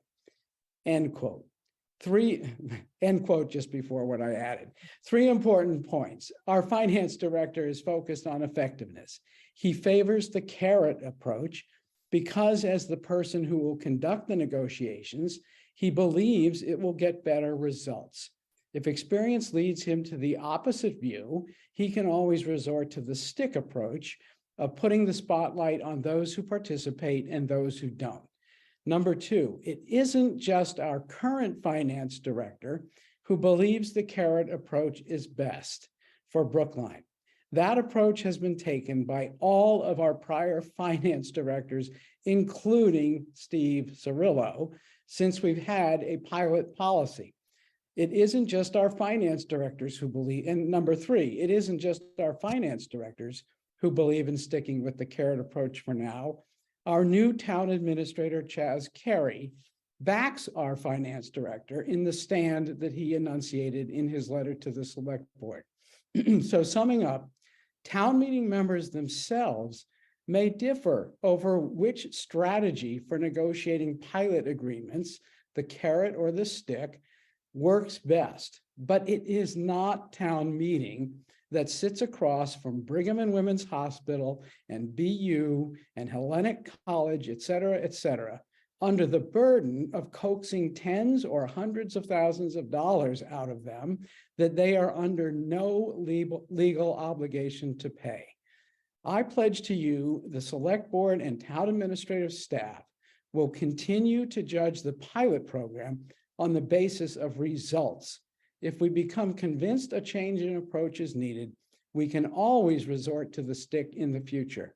Our new town administrator and our new finance director want the best for the town, just as you do. Please don't require them to act contrary to their own best judgment. Please vote no action on Article 14. Thank you. I am now going to call on Ms. Hummel. You have 5 minutes. And I am informed that our new town administrator would like to speak. And I will call on him afterwards. You have 5 minutes, Ms. Hummel. Thank you, Madam Moderator. My name is Amy Hummel. I'm a town meeting member from Precinct 12, speaking for the Advisory Committee. The stated purpose of Article 14, as you've heard, is to improve reporting and transparency as they relate to pilots. The hope is that reporting will incentivize tax-exempt entities who haven't entered into these agreements with the town to do so. So reviewing Article 14, the Advisory Committee focused on 5 primary issues. I'll address them in no particular order. First, it was, will the article achieve its intended purpose or do the opposite?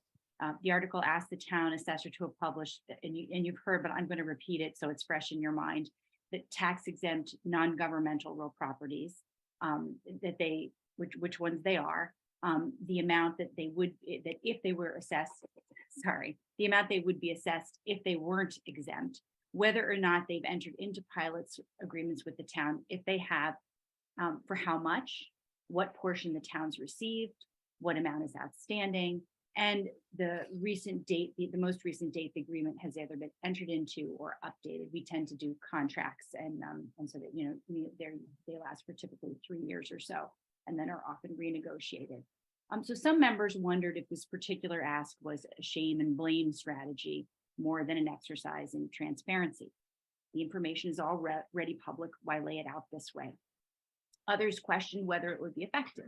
Perhaps by actively publishing who is and is not participating, it might dissuade those who have entered into agreements to renegotiate less favorable contracts in the future, seeing how few participate, or it might embolden those who are not participating to remain steadfast. The committee did hear from petitioners about the strides made in Boston, which does publicize pilots. And as you've heard, the interim finance director who brokered initial agreements for Brookline and was the architect of our pilot program generally supported the idea as one worth trying. We did not hear from the new finance director, so I want to make that clear also. A second concern was the language directing the town assessor where to publish the information. Was it too prescriptive?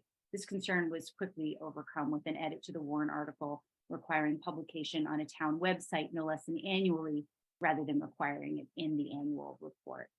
A third concern, is it the best information format in order to achieve transparency? The explanation that you have in your combined reports contains examples of how the information will be reported, what it will look like, and they aren't particularly enlightening. If the purpose is to increase transparency, perhaps other presentation choices would be better. For example, aggregating property owned by specific entities might be useful. But the committee heard from petitioners that this format balances their desire for publication and transparency with our general desire to not overburden the town assessor's office. And that certainly fell on sympathetic ears. Fourth, is this warrant article premature? Perhaps a moderators committee, if warrant article 14's sister warrant article 36 passes, which we're not discussing now, would that possible committee, future committee, recommend another tact entirely? Maybe they wouldn't propose what the petitioners are dictating in this particular proposed bylaw. Maybe publishing the data will prove problematic, or perhaps the information would be more useful in another format. But despite these concerns, the majority generally agreed that if warrant article 14 outcomes are imperfect or even harmful, they could be explored and amended in the near future. Finally, fifth, what about the impact on in-kind services? So in-kind services are like the examples are discrete payments from a nonprofit, for example, for a particular purpose, like erecting a statue or supporting an event, or these agreements that we have with private schools to use their playing fields. They aren't considered pilot agreements. They're not considered part of our revenue, and they don't directly impact our stream, our revenue stream. But in negotiating with tax exempt entities for pilots, they may be impacted in some way. And we don't know exactly what that outcome may be. Certainly, anyway, I won't digress. So there may be negative repercussions, and that's just something to be aware of. So with all of that said, ultimately, despite those questions and concerns, the committee was supportive of the article as an effort worth pursuing, although I'll repeat, we didn't hear from the new finance director. But with the information that we had and the discussion we had, by a vote of 17 in favor, 6 opposed, with no abstentions, the advisory committee recommends favorable action on warrant article 14 as amended. Thank you. I would like now to call on our new town administrator, Chaz Carey. Thank you, Madam Moderator. Chaz Carey, Town Administrator. I wanted to briefly elaborate on the point that Mr. Van Scoyac raised regarding staff views and the memos submitted by our new finance director. I would note that we welcomed our new finance director on November 7th. So he has been here for under 2 weeks. We are very grateful to have him. He has an excellent pedigree and background and is already proving himself a wonderful member of our team as a department head, and is being proactive, as I believe the memo circulated demonstrates, in thinking about pilot from many directions, not just in the context of this warrant article, but beyond it. For reference, one of the issues that he raises in his memo is the idea of approaching non-participating members, non-participating nonprofits with opportunities for certain partnerships. For example, allowing them to be a part of our purchasing cooperatives and other ideas along those lines. I reiterate both the select board's and my office's commitment to transparency on these issues. We do believe it is important to have for people to have access to this as petitioners, and everyone else has pointed out, this is publicly available information on request. My ultimate recommendation in discussing it with the select board came from the finance director's recommendation, right? We have a new finance director who has been here for less than 2 weeks. His view on this is that he would like the time to be able to implement his more carrot before stick approach and be more proactive in engaging with these nonprofits to bring forth new agreements. I would note as well, the select board has recently re-engaged with the recommendations of the BFAC committee.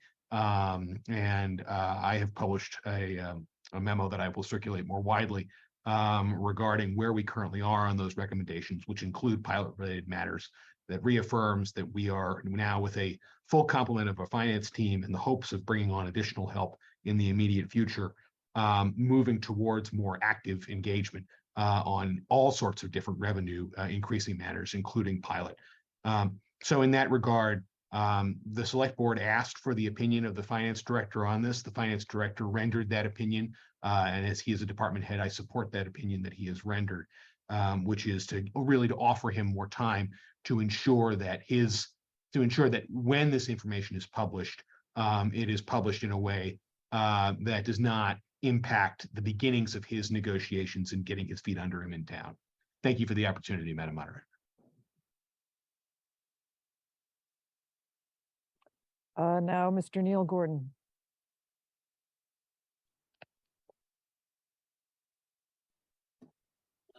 Thank you, Madam Moderator. I think I took my name off the list for this article. Okay, in that case, we will go directly to a vote. I'm sorry? Okay, Mike Topple has a comment. Mike Toffo, town meeting member, precinct 8, and co-petitioner with Alec on this one. I just wanted to respond a little bit to the select board report and to staff's comments. Um, Everyone knows that pilots are voluntary. And I'm a little bit puzzled by John Van Scoyak's rebuttal to our proposal because it seemed to suggest that this had something to do with who was in the room while negotiating pilots. This is a transparency measure that is asking the town to, in the word of our new town administrator, demonstrate its commitment to transparency by putting on the website public information. No one is talking about town meeting members sitting across a negotiating table with potential pilot payees. That is a bizarre characterization of what we're trying to do. It is not the case further that all finance directors endorse this secret approach. We asked quite specifically at the AC subcommittee meeting where Steve Cirillo joined us, whether he thought publicly disclosing this information on the website would be a good idea. And in fact, he said it would be. He said it can't hurt and it could help. That's a voice of authority and respect in this town. And it is different from how it was characterized by the select board approach. Finally, there was a mention about sort of the fear of whether this might make things get worse. I mean, there's also the evidence that Alec pointed out that in Boston, in fact, they achieved much more growth in their pilots than Brookline has, subsequent to their making this information public.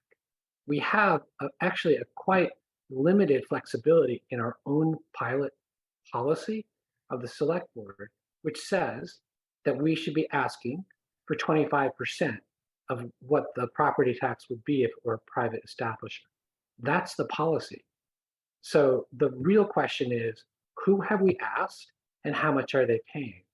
Both of those are difficult to know, impossible to know on the website, would be much easier to know if our warrant article passes. So please vote yes in favor of transparency of this public information. Thank you.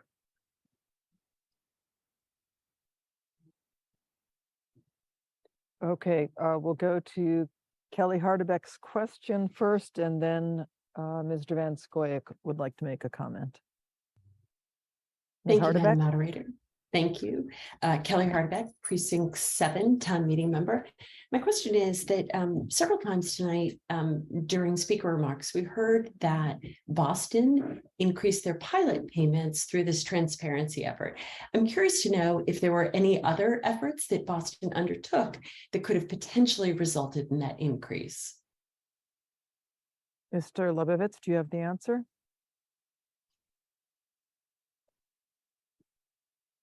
Yeah, Alec Lebovitz, Town Meeting Member, Precinct 8. Yeah, that's a great question, Kelly, and one that has been difficult to isolate the individual variables. So while we can't with certainty say what percentage of that revenue growth might be attributable to transparency, I can tell you that from our interviews with Boston pilot administrators, they have indicated that they believe positive returns have been realized because of their transparency measure. So yeah, difficult to quantify exactly, but we feel like we know the direction and kind of not magnitude, but direction, if that makes sense. Mr. Van Scoyac.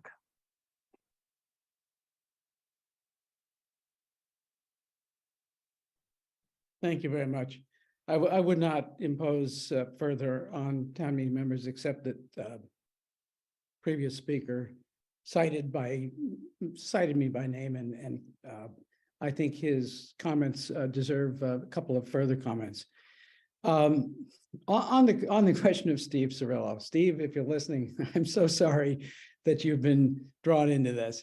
I happened to be listening at the advisory committee meeting at which Steve Cirillo spoke, and I happened to have seen the characterization previously that he, as if they're saying he supports their article.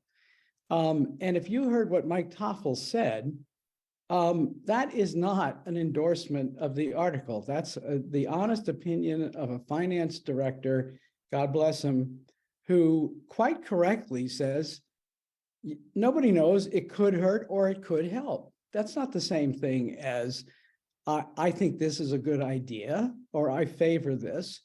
So I think in fairness to Steve, we should let Steve speak for himself.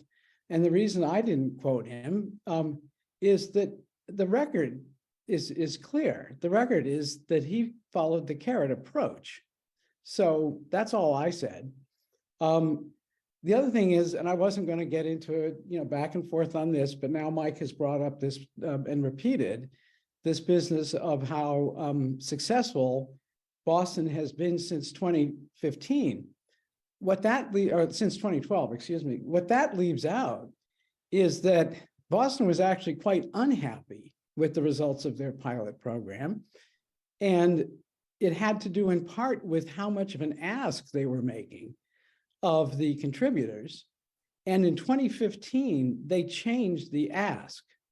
And that is what caused a spike in the payments in lieu of taxes. It's because they asked less before 2015, and they asked more after 2015. I went back to the records from 2017 to the present, and the amount of pilot income that Boston has received in that period has gone from 32 million to 35 million. That's good, but I don't think that that's the kind of record that they cited when they went back to 2012. So I just wanted to get those facts in front of people. We've had a motion to call the question by Mr. Sandman. Is there a second?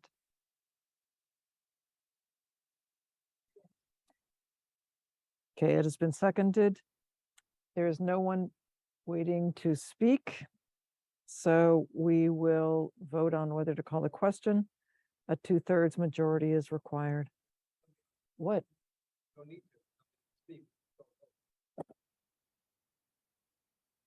Oh, I did not know that. Sorry, this is unprecedented in my experience. There's always someone who wants to speak. All right, we will vote on the motion. What you are voting on is whether or not there should be a requirement that the town publish an annual report listing what properties are supposed to or expected to make payments in lieu of taxes and what is actually paid.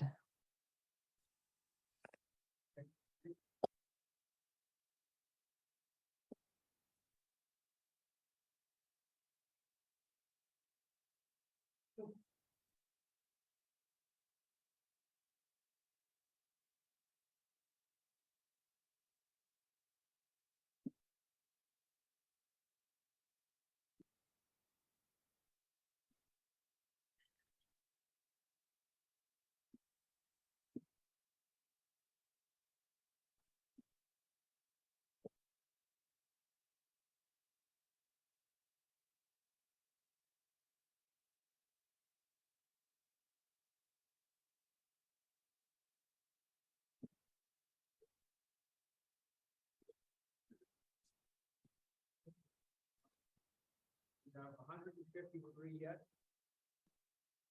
72 no. 22 abstentions. The motion passes with 153 yes, 72 no, and 22 abstentions. We now go to Article 23. Article 23 is found on page 23.4 to 23.5 of the combined reports. It is being brought by Jesse Gray and seconded by Kelly Hardebeck. It is a home rule petition to amend the Brookline Community Choice Aggregation Plan. And the first speaker I have listed is Ms. Cunningham.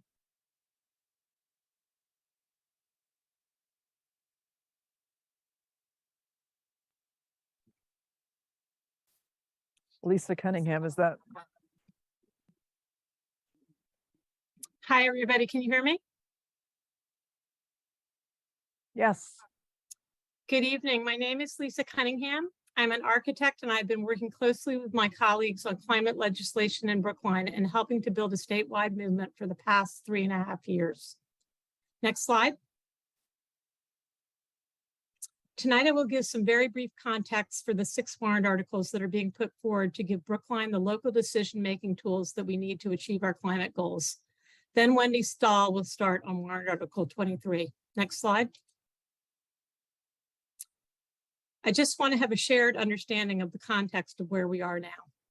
In the words of Antonio Guterres, our global climate fight will be won or lost in this crucial decade on our watch. Next slide. We need all hands on deck for faster, bolder climate action. One thing is certain, those that give up are sure to lose. So let's fight together and let's win. Next slide.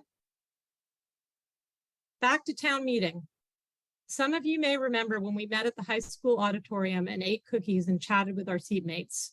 If so, you probably also remember that you helped us pass Brookline's prohibition of new fossil fuel infrastructure in new and major construction in the fall of 2019.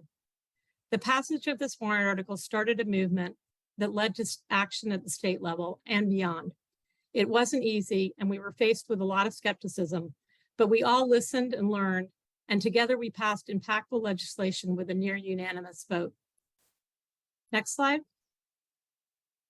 After we passed our warrant article, we received local, state, and national attention. This led to the formation of a building electrification movement, with communities working together to pass climate legislation at the state level, a movement which has now grown to over 30 municipalities. The representatives in this group include city councilors, select board members, town meeting members, sustainability directors, as well as architects, engineers, lawyers, doctors, and other building and climate advocates. We now have 14 towns and cities who have passed home rule petitions representing 17.5% of the state's population, including Boston, Somerville, and Salem, all with large environmental justice populations. Next slide. We also work in close collaboration with our partner organizations at the state and national level, as well as with leaders in state government. We have fostered an extremely collaborative state effort focused on one goal, putting forward policies to reduce the use of fossil fuels. Next slide. To help us reach the town's critical goals to reduce our carbon emissions by 50% by 2030, we are proposing a series of measures to help our town and residents further the electrification of buildings and transportation, with specific rates and exemptions to be worked out at a future town meeting. Again, we plan to work with other towns and cities to follow our lead and work with our state officials as we have successfully done in the past. I hope the town meeting will continue to show leadership on these critical climate articles. We don't need to do one thing, we need to do everything, and we really can't wait. I urge you to vote favorable action on all these warrant articles. Thank you. Okay, we will go now to Mr. Gerber or Ms. Gerber. And I actually would like to comment that your statement, Ms. Cunningham, did not relate to this particular article. And I would like people's comments on articles to relate to the articles in the future. Thank you. Hi, Ms. Moderator. Actually, I was going to be speaking in opposition to Article 26, 28, and 29. So I think there might have been a mistake there. Okay, then we will cross you off here. And Representative Vitolo has a comment.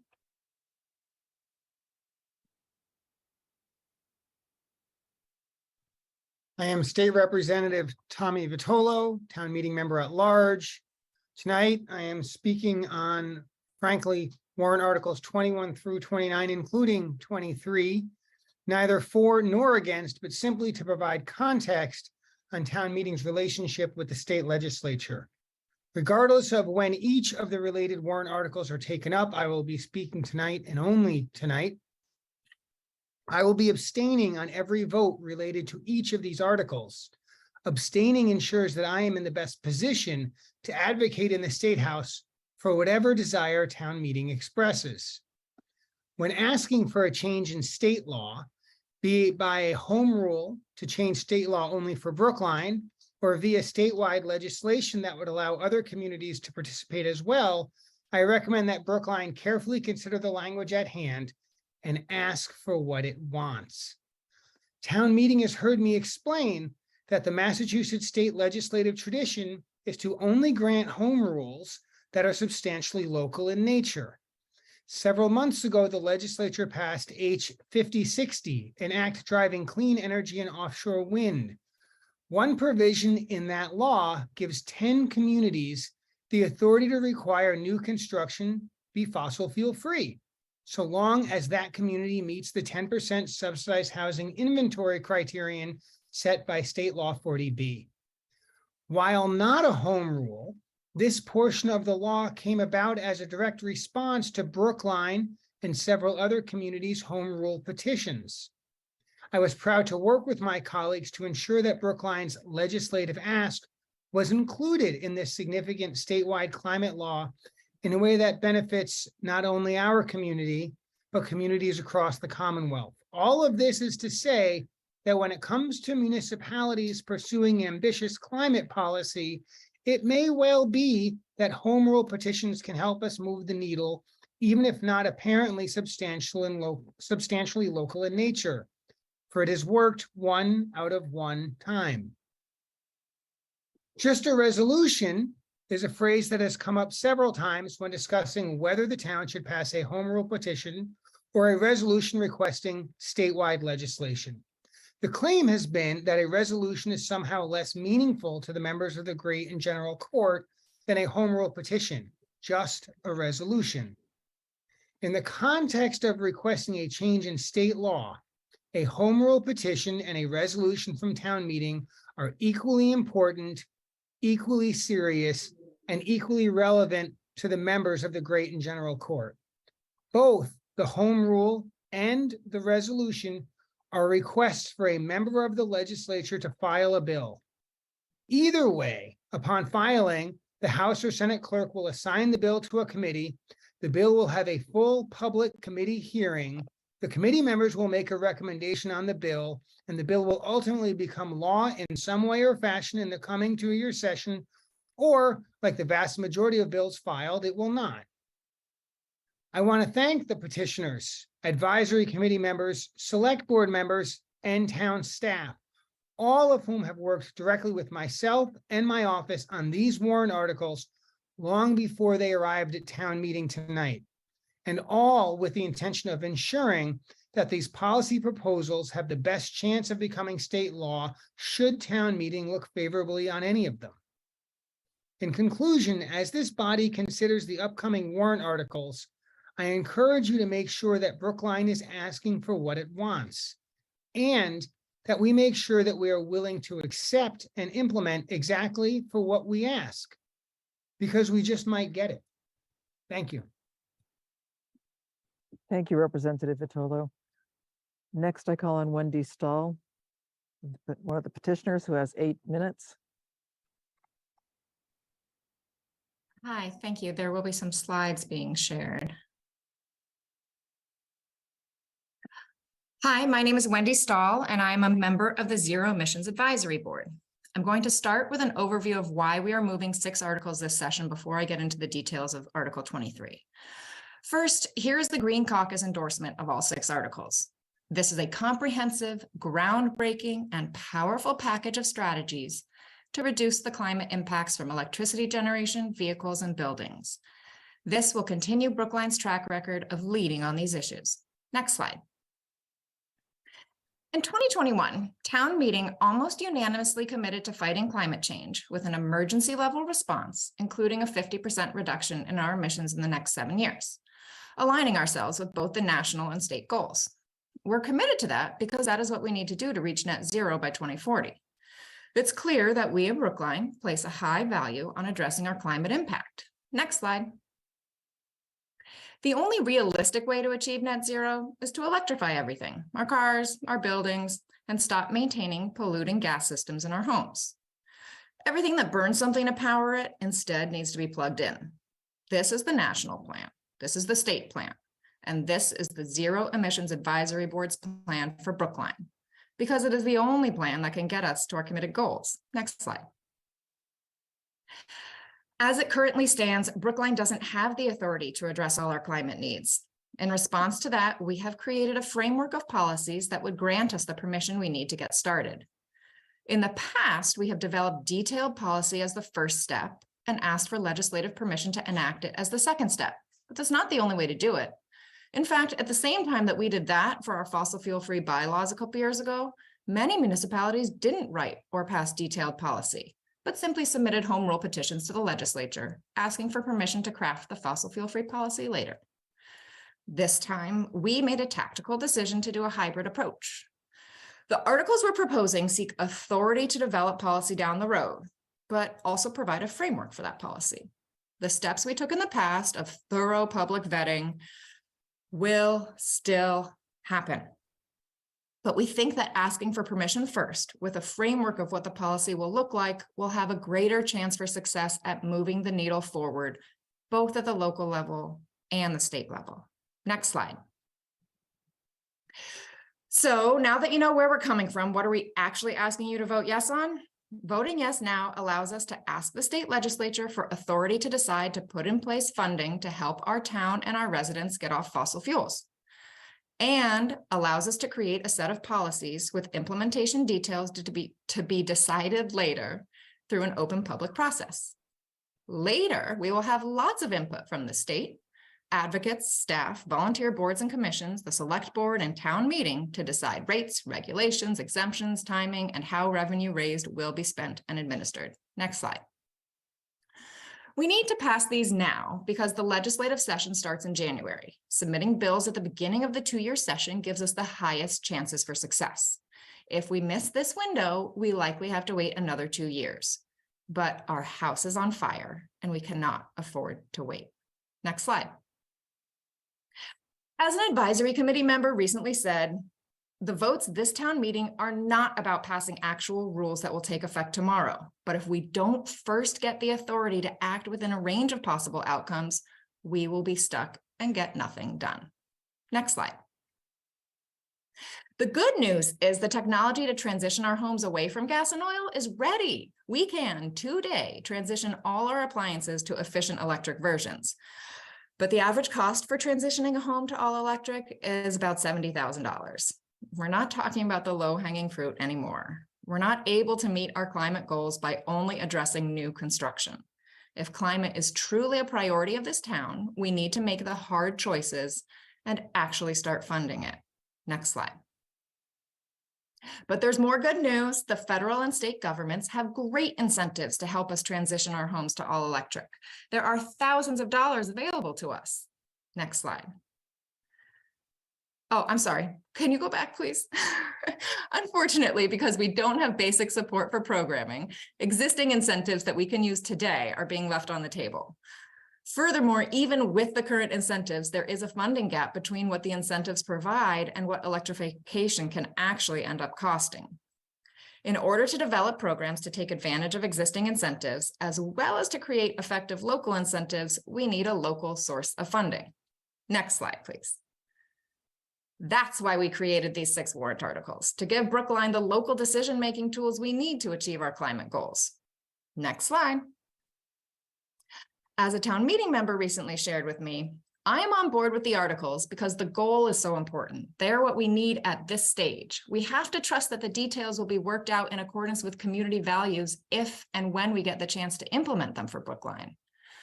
In other words, town meeting, trust yourselves. Next slide. Now on to the specifics of warrant article 23. Next slide. For those who don't know, we have a community-based electricity provider called Brookline Green Electricity. It has been wildly successful in greening our electricity supply and will have reduced our town's emissions by about 25% by next year. But greening the electricity supply is only part of the problem we need to solve, as we've been talking about.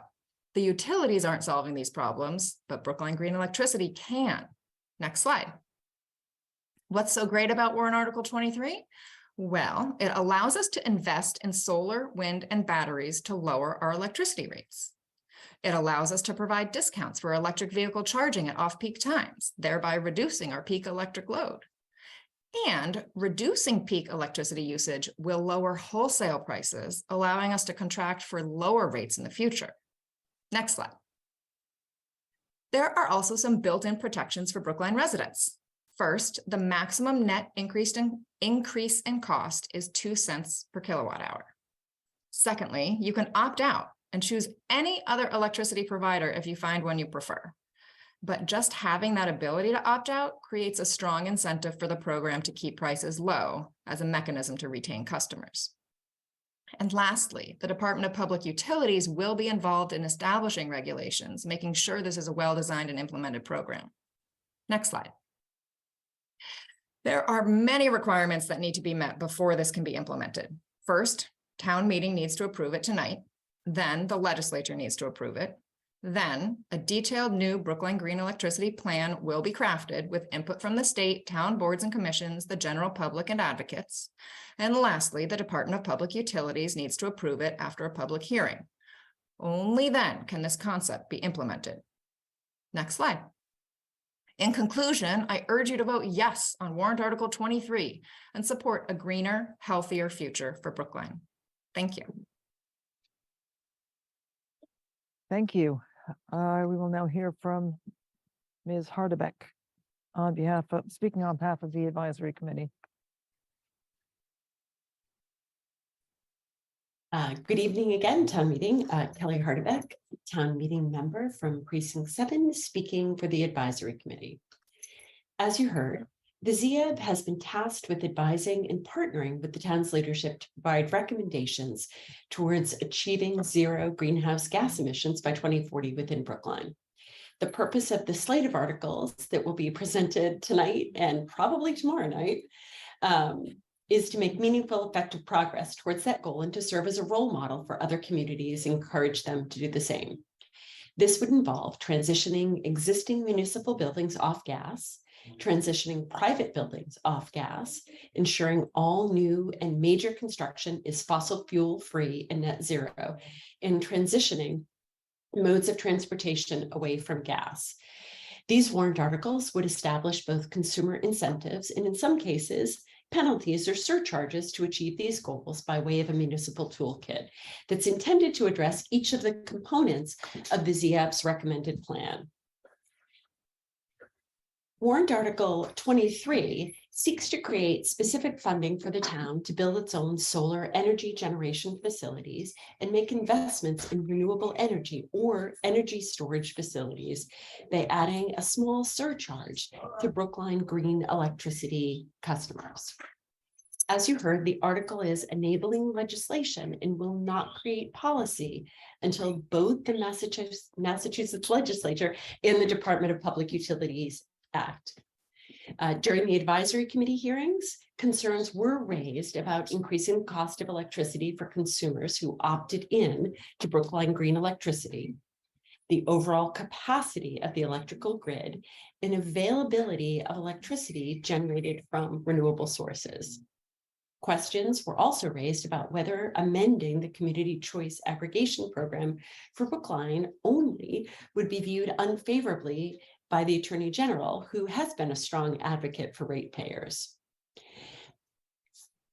So the increase of 2 cents, the proposed increase of 2 cents per kilowatt hour would increase the average electric bill by approximately $10 a month. However, it would also raise an estimated $2.7 million annually for programs to accelerate electric energy infrastructure in new and existing buildings, or to help build solar energy generation facilities.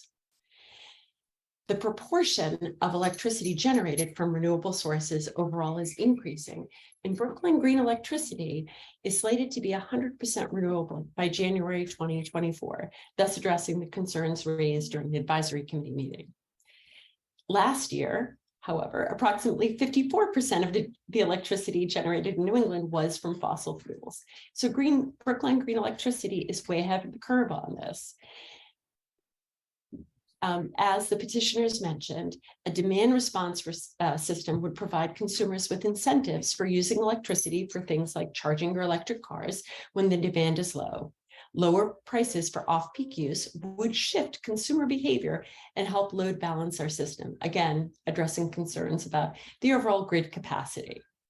And the proposed surcharge has a cap of 13 cents. That would allow the town administrator and Brookline Green Electricity to create a rate structure that would incent that off-peak usage. So the determination of, again, questions were raised about the determination of what constitutes peak or off-peak usage, and those would be addressed at the discretion of the utility. Again, concerns were raised about advanced meter infrastructure and the availability of it. Luckily, it's currently being piloted in Massachusetts, and that would facilitate better demand response management, where the power consumption would be automatic.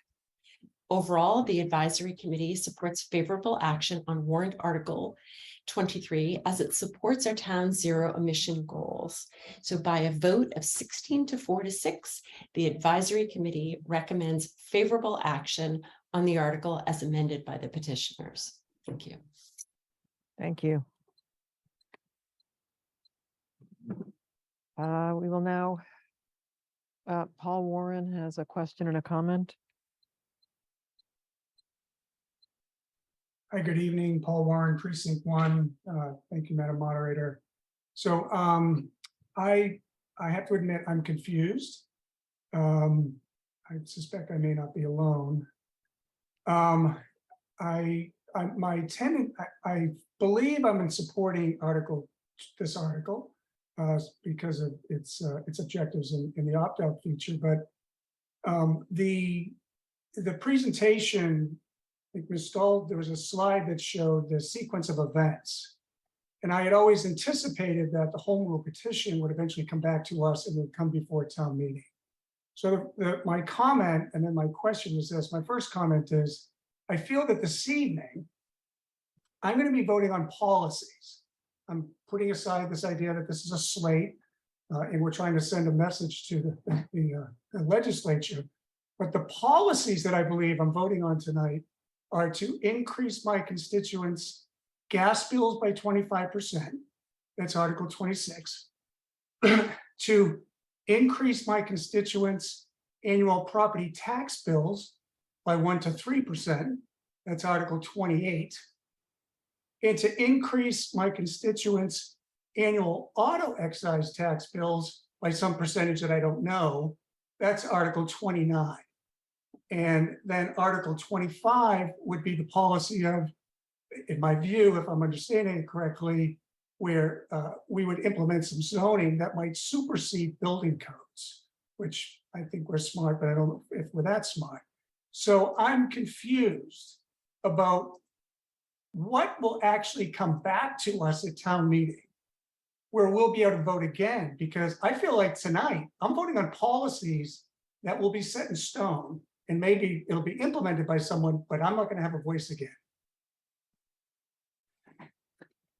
Ms. Stahl, do you want to take that question, or Mr. Gray?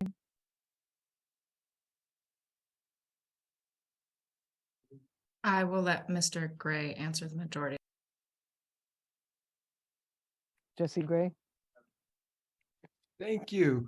Yes, so there, as Wendy had alluded to, there's a couple types of home rule petitions. Some just ask for authority with very little detail about policy.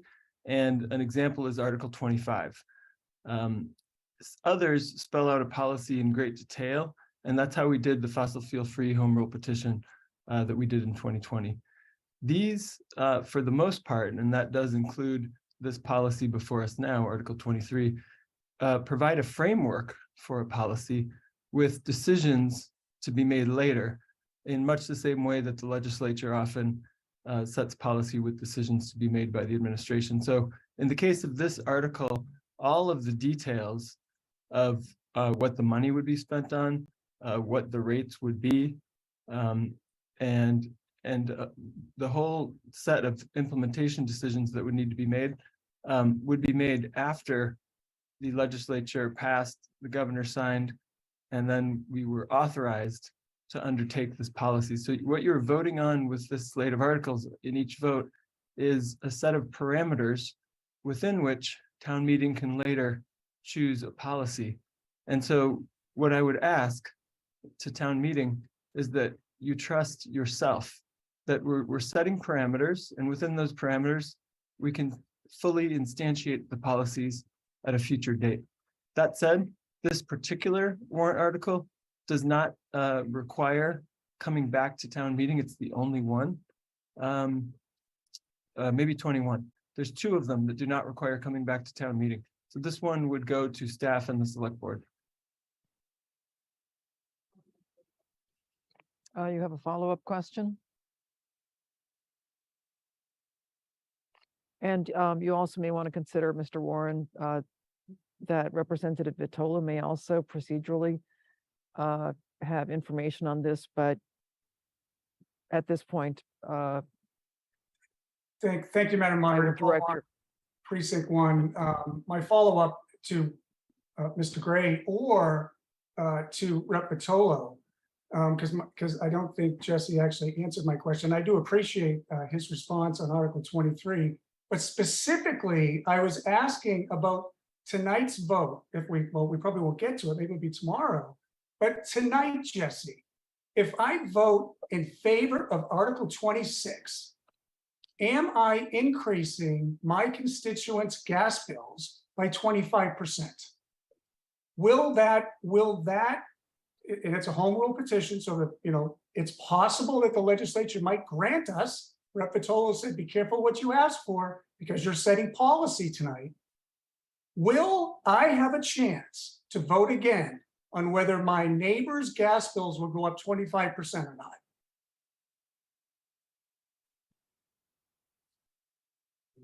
Jesse, could you please answer that? Yes, You need to be unmuted. Yep, just waiting to be unmuted.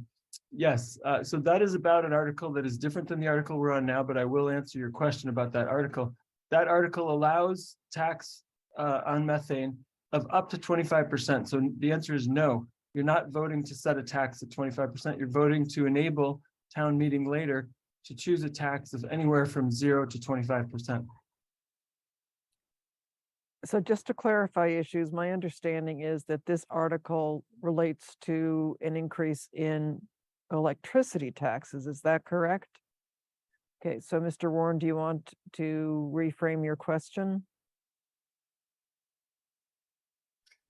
No, Madam Moderator, I think I'm clear. So tonight I'm setting a macro policy for my constituents that I'm willing to tax them up to 25% for gas, up to 3% on their annual tax bills, and up to some percent on their annual excise tax bills. That's what I'm being asked to do tonight. And frankly, I haven't asked them, and I'm going to say no to each one of those. Thank you. Ms. Stahl, can you respond to this? Gladly, thank you. No, we are not voting on that tonight. We are voting on warrant article 23, which is a proposed surcharge on your electricity bill to fund investment in renewable electricity for Brookline. It has nothing to do with what you were just speaking of. If I may say, I think one of the issues that has occurred is that the petitioners were trying to give a broad overview of their articles, and that has caused some confusion. But the article before us relates solely to Brookline's community choice aggregation plan relating to costs of electricity and choices relating thereto.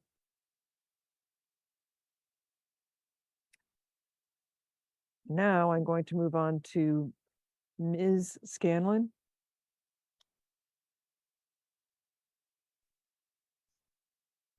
Hi, thank you.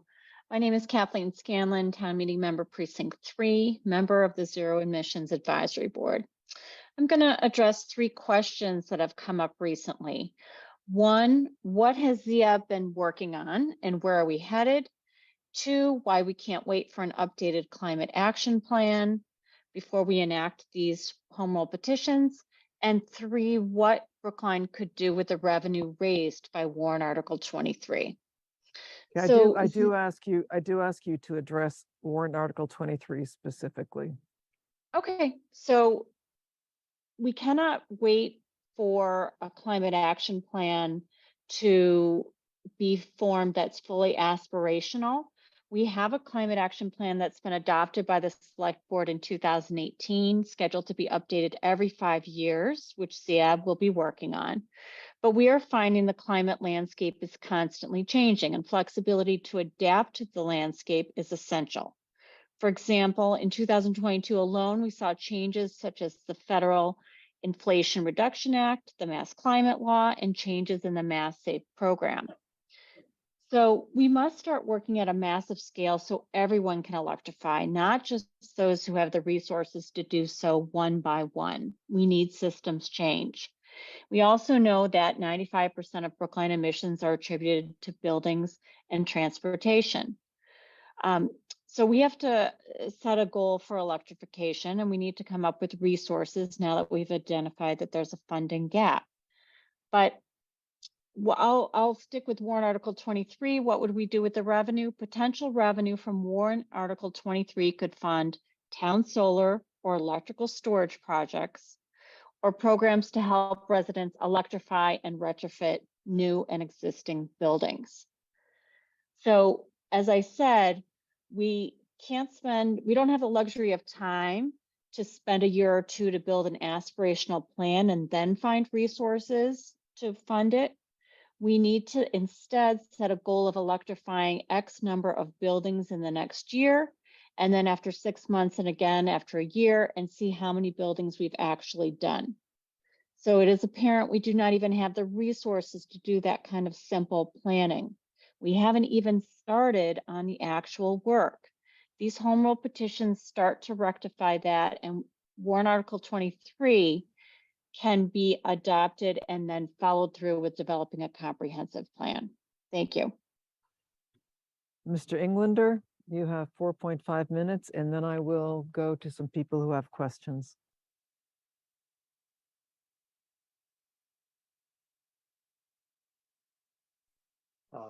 I was informed I had 5 minutes.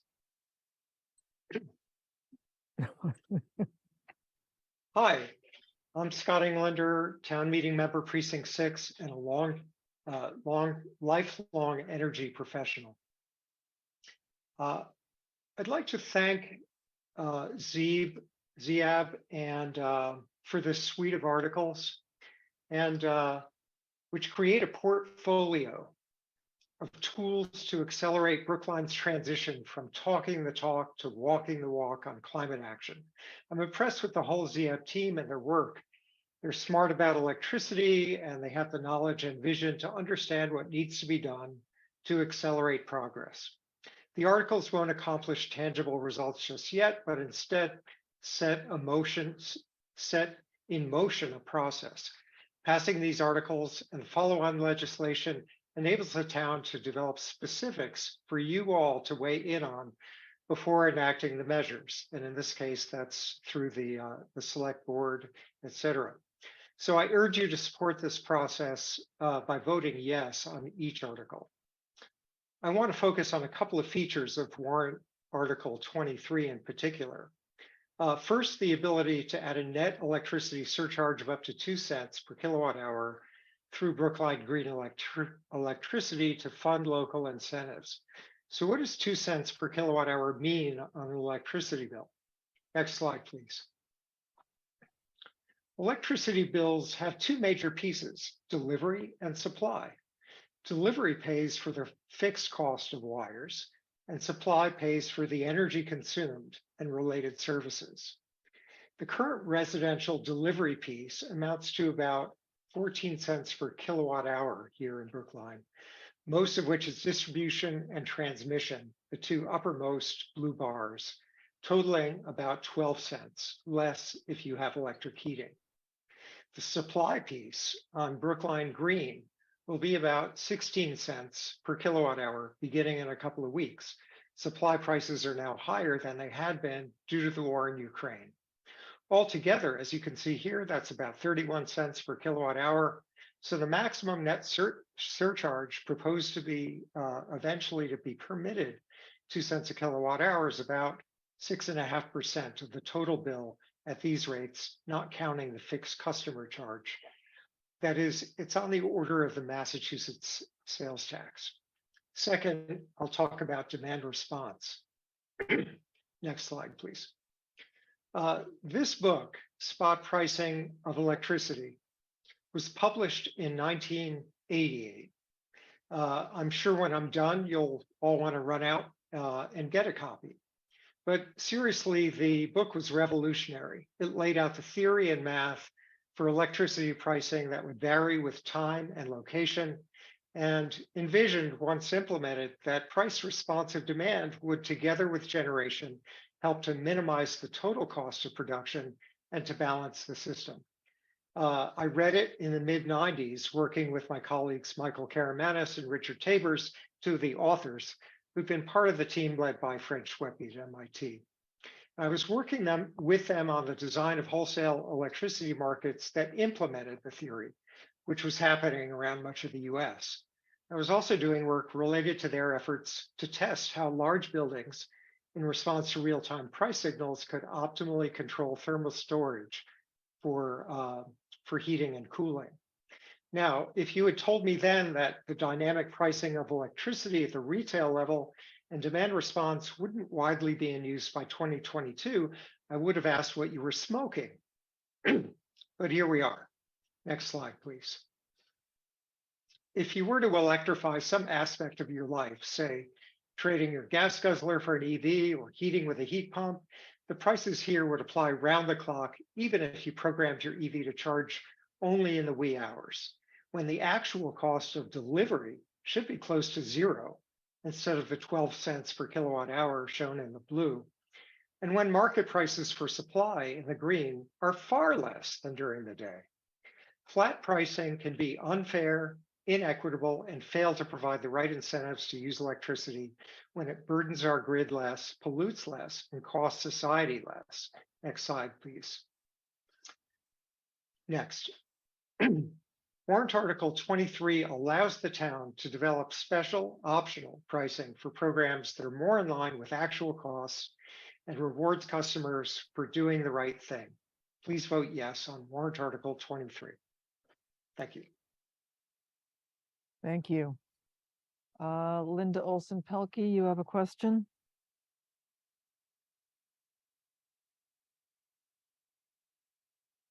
Yes, I do. Thank you very much, Madam Moderator. Linda Olson-Pelkey, Precinct 17. My question about this particular article is it seems to be disincentivizing participation in the community choice aggregation program. So I have been a 100% green purchaser as soon as we got that program. And I like it. And I don't want to be surcharged for being in that program. And as a matter of fact, I think we want to encourage more people to purchase 100% green. So by adding a surcharge, we are incentivizing people to leave the program. So that's one question. And my other concern is none of us have these demand meters. So this idea about demand pricing is actually kind of not relevant, and I don't know when it will be relevant. So those are my two questions on this article. Thank you. Mr. Gray? Yes, thank you, Linda, for the questions. So one of the lessons of the last 20 or so years has been that most people around the country are willing to pay it, including yourself, right, are willing to pay just a little bit more to have clean electricity.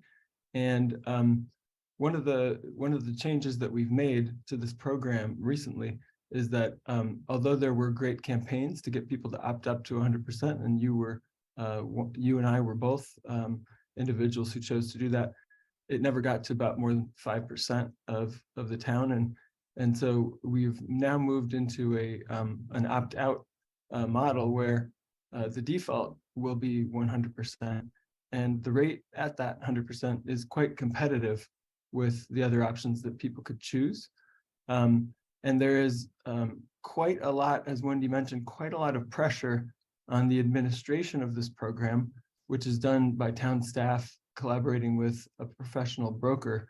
And the supplier to that broker, the supplier to the town, the broker itself, staff, all are strongly incentivized not to be losing customers, and therefore they're very careful not to raise the price too high.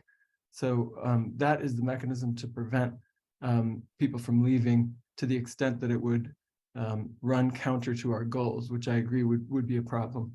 And then as to the second question about demand meters, a so-called smart meter, which would be like your normal electrical meter that's outside of your house. We all have sort of dumb ones right now, but a smart one is something that the utilities are doing.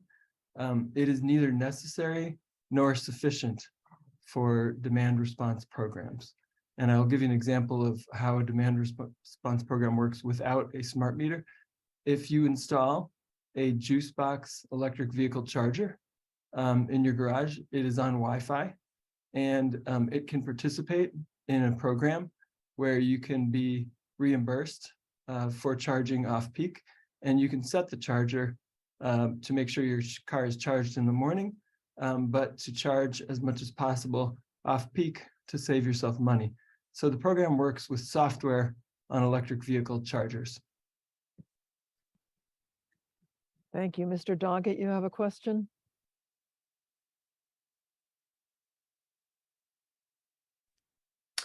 Thank you, Madam Moderator. John Doggett, Precinct 13. I do have a question concerning, relates to the 2030 emission reduction goal that the petitioners cited earlier. The town last did a greenhouse gas inventory of all CO2 emissions from residential, commercial, town government buildings and transportation in 2008. Recently, a ZIAB board member said to me, I now believe it will be a waste of time and resources to do a current 2022 GHG greenhouse gas inventory baseline. If this is truly the case, how will we know we have achieved a 50% reduction in emissions by 2030? Mr. Gray?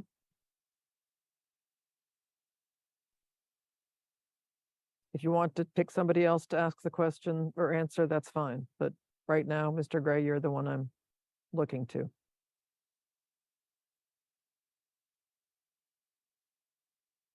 You have to Sorry, having trouble unmuting there. It wasn't popping up.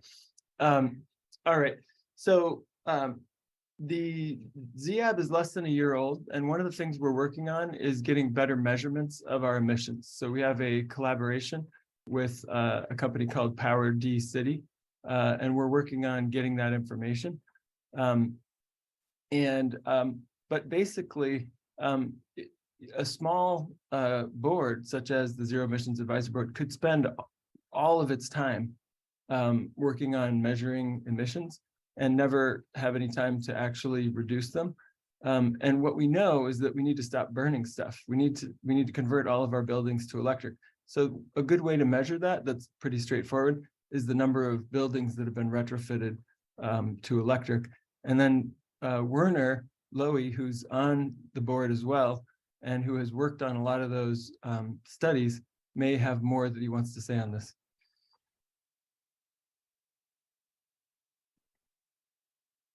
Oh, Mr. Lowy?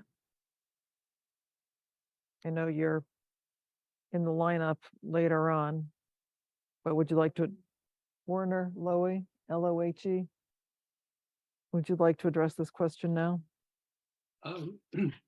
Thank you, I will. I mean, I'll actually address something. My name is Werner Lowy. I'm town meeting member, precinct 13, member of the Zero Emissions Advisory Board. And I'd like to address that as something a little broader, because in terms of the approach ZIAB is taking, and what Jesse Gray just said about how we're trying to, we believe in planning, but we also believe we've got to start working. People have asked why we haven't included more specifics, for instance, in these warrant articles on exactly how Brookline is going to allocate the money that we raise. But so to understand that, let me give you a little historical perspective. The most comprehensive climate action plan that Brookline prepared was prepared in 2012 by a subcommittee of the Select Board's Climate Action Committee. And I chaired that subcommittee. It included 5 people, including fellow town meeting members Don Weitzman and Linda Olson-Pelkey. And we looked at 150 possible things we could do to address climate change. We narrowed it down to 39 specific actions in 6 broad categories. And we've updated that plan in 2015 and 2019. So it seems to me that the question that's been asked in a sense is, well, what's happened to all that planning? What's happened is we've never had the resources to follow through on that. It's been helpful, for instance, that some members of the advisory committee have drawn our attention to the climate action plan prepared by the city of Ann Arbor, Michigan. And Ann Arbor is pretty similar in size to us.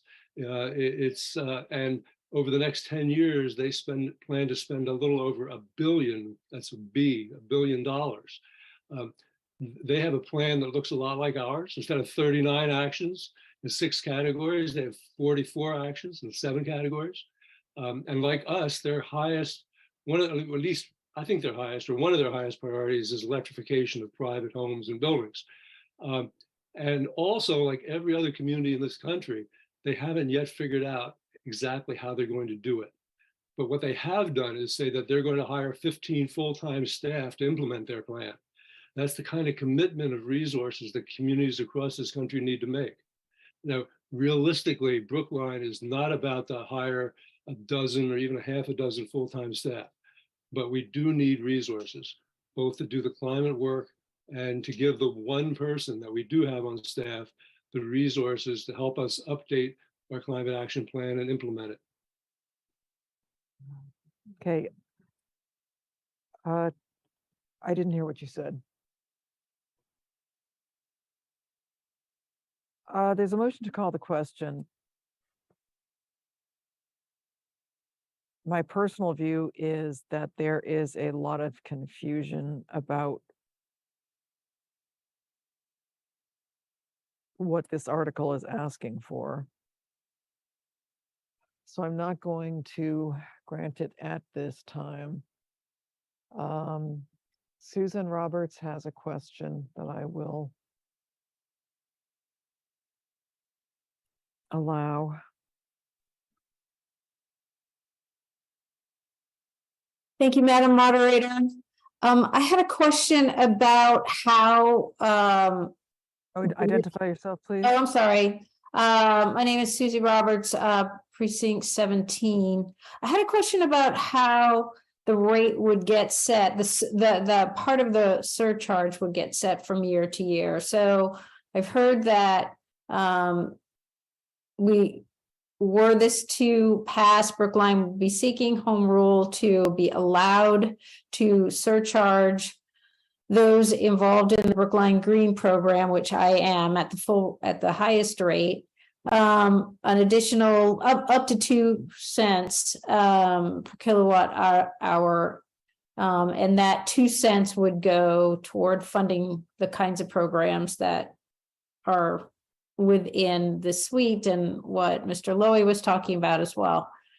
But my question is, and Paul Warren had asked whether, if the state legislature grants our petition, whether this particular matter, i.e. the 2%, the 2 cent surcharge, would come back to town meeting. And the answer was no, because the rate would be set by the select board. And my question is, how does the select board determine whether it's going to be 1% surcharge, 2% surcharge? How often would the surcharge be changed? You know, would it be on a yearly basis? And I mean, be frank about this. If this suite of articles had become, town meeting warrant articles earlier this year, I think it'd be a lot easier to pass. But all of us are, we've just seen the letter from Brookline Green come to our mailboxes and indicate the amount of increases that are expected over the next 2 years. And they're significant. And while I think a lot of us want to do something good, I think we want to have a better understanding of what the actual cost is going to be. As some of us are sitting here with our, sweaters and fleece on and, puffers and so forth.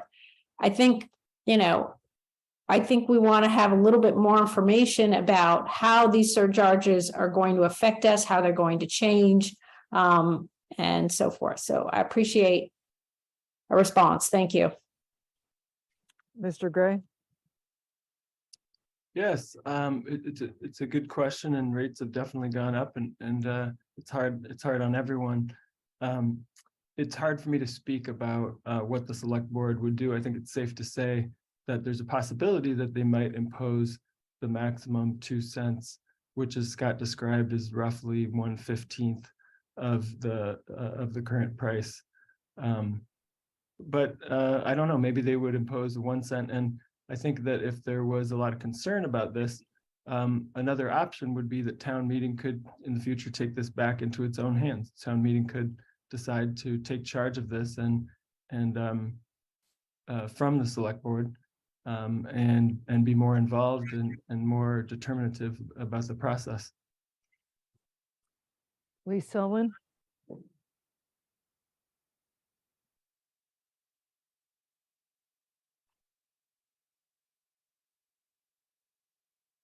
Can you hear me? Yep. Thank you. I signed up to speak against Article 23 on. Okay, we can't see you though. Sorry. I signed up to speak against Article 23 on the 1st of November, and I noticed my name wasn't on the list. So I also have some questions based on, in particular, Scott Englander's slides. But let me if I may, Madam Moderator, can I just cover the brief points that I had planned to discuss? I am 100% in support of measures that will get us to zero emissions. But the devil is in the details, and Article 23, and as I'll discuss later on some of the other articles, seems very counterproductive to the objective. If you're trying to encourage people to switch to electricity, why are we raising the rate? And one of the consequences of this 2 cent increase is that it will incent people to shift away from the 100% green option in the Brookline community aggregation scheme to one that involves more fossil fuels. There's about a 4 cent differential under the new rates between the basic service, the Brookline Basic and Brookline Green. We're already seeing for a Brookline Green customer today who is paying about 13.7 cents, that's going to go up to about 18.7 cents. I'm not sure where Scott Englander came up with his 16-cent number, but I have a letter from the town saying 18.7. So add another 2 cents to that, you're at 20 cents, 20.7 cents. And a customer could easily avoid that by opting for the new Brookline Basic rate, which is going to be around 14.8 cents. So this disincentive, it seems there's a disincentive to adhere to green and an incentive to move away from it. The other point is that, and I think Linda Pelkey briefly covered some of these same points, in order to implement time of use or demand-based pricing, we need a much more sophisticated type of electric meter, none of which exists in Brookline. If you simply shift use to the middle of the night, that doesn't necessarily get you a lower rate because you don't have a meter that's able to keep track of that. And we're a long time away from getting so-called smart meters deployed in Brookline. It's a multi-million-dollar project that Eversource would have to undertake just for Brookline. And Eversource itself, not really being in the business of supplying electricity, has very little incentive to do this. Eversource is a delivery company. It's not a supplier. So for all of these reasons, I think that this has to be looked at very carefully. And I just don't see how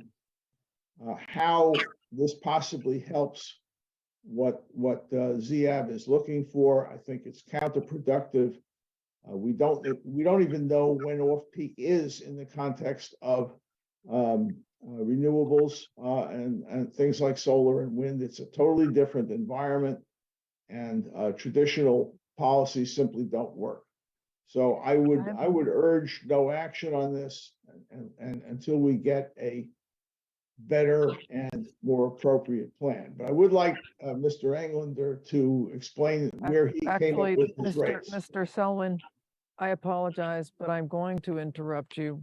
It's probably I'm done. not consistent with parliamentary procedure, but I've had a motion to adjourn for the evening and continue debate tomorrow because this is clearly a complicated subject. I will start with you tomorrow. And I think people need to ponder it overnight, read the article again, determine what it's really about. The petitioners need to be prepared to address the article itself. So I am entertaining the motion to adjourn and continue the debate tomorrow. It's by Connor Sheehan. Oh, and Carolyn Thal has seconded it. Okay, we'll take a majority vote.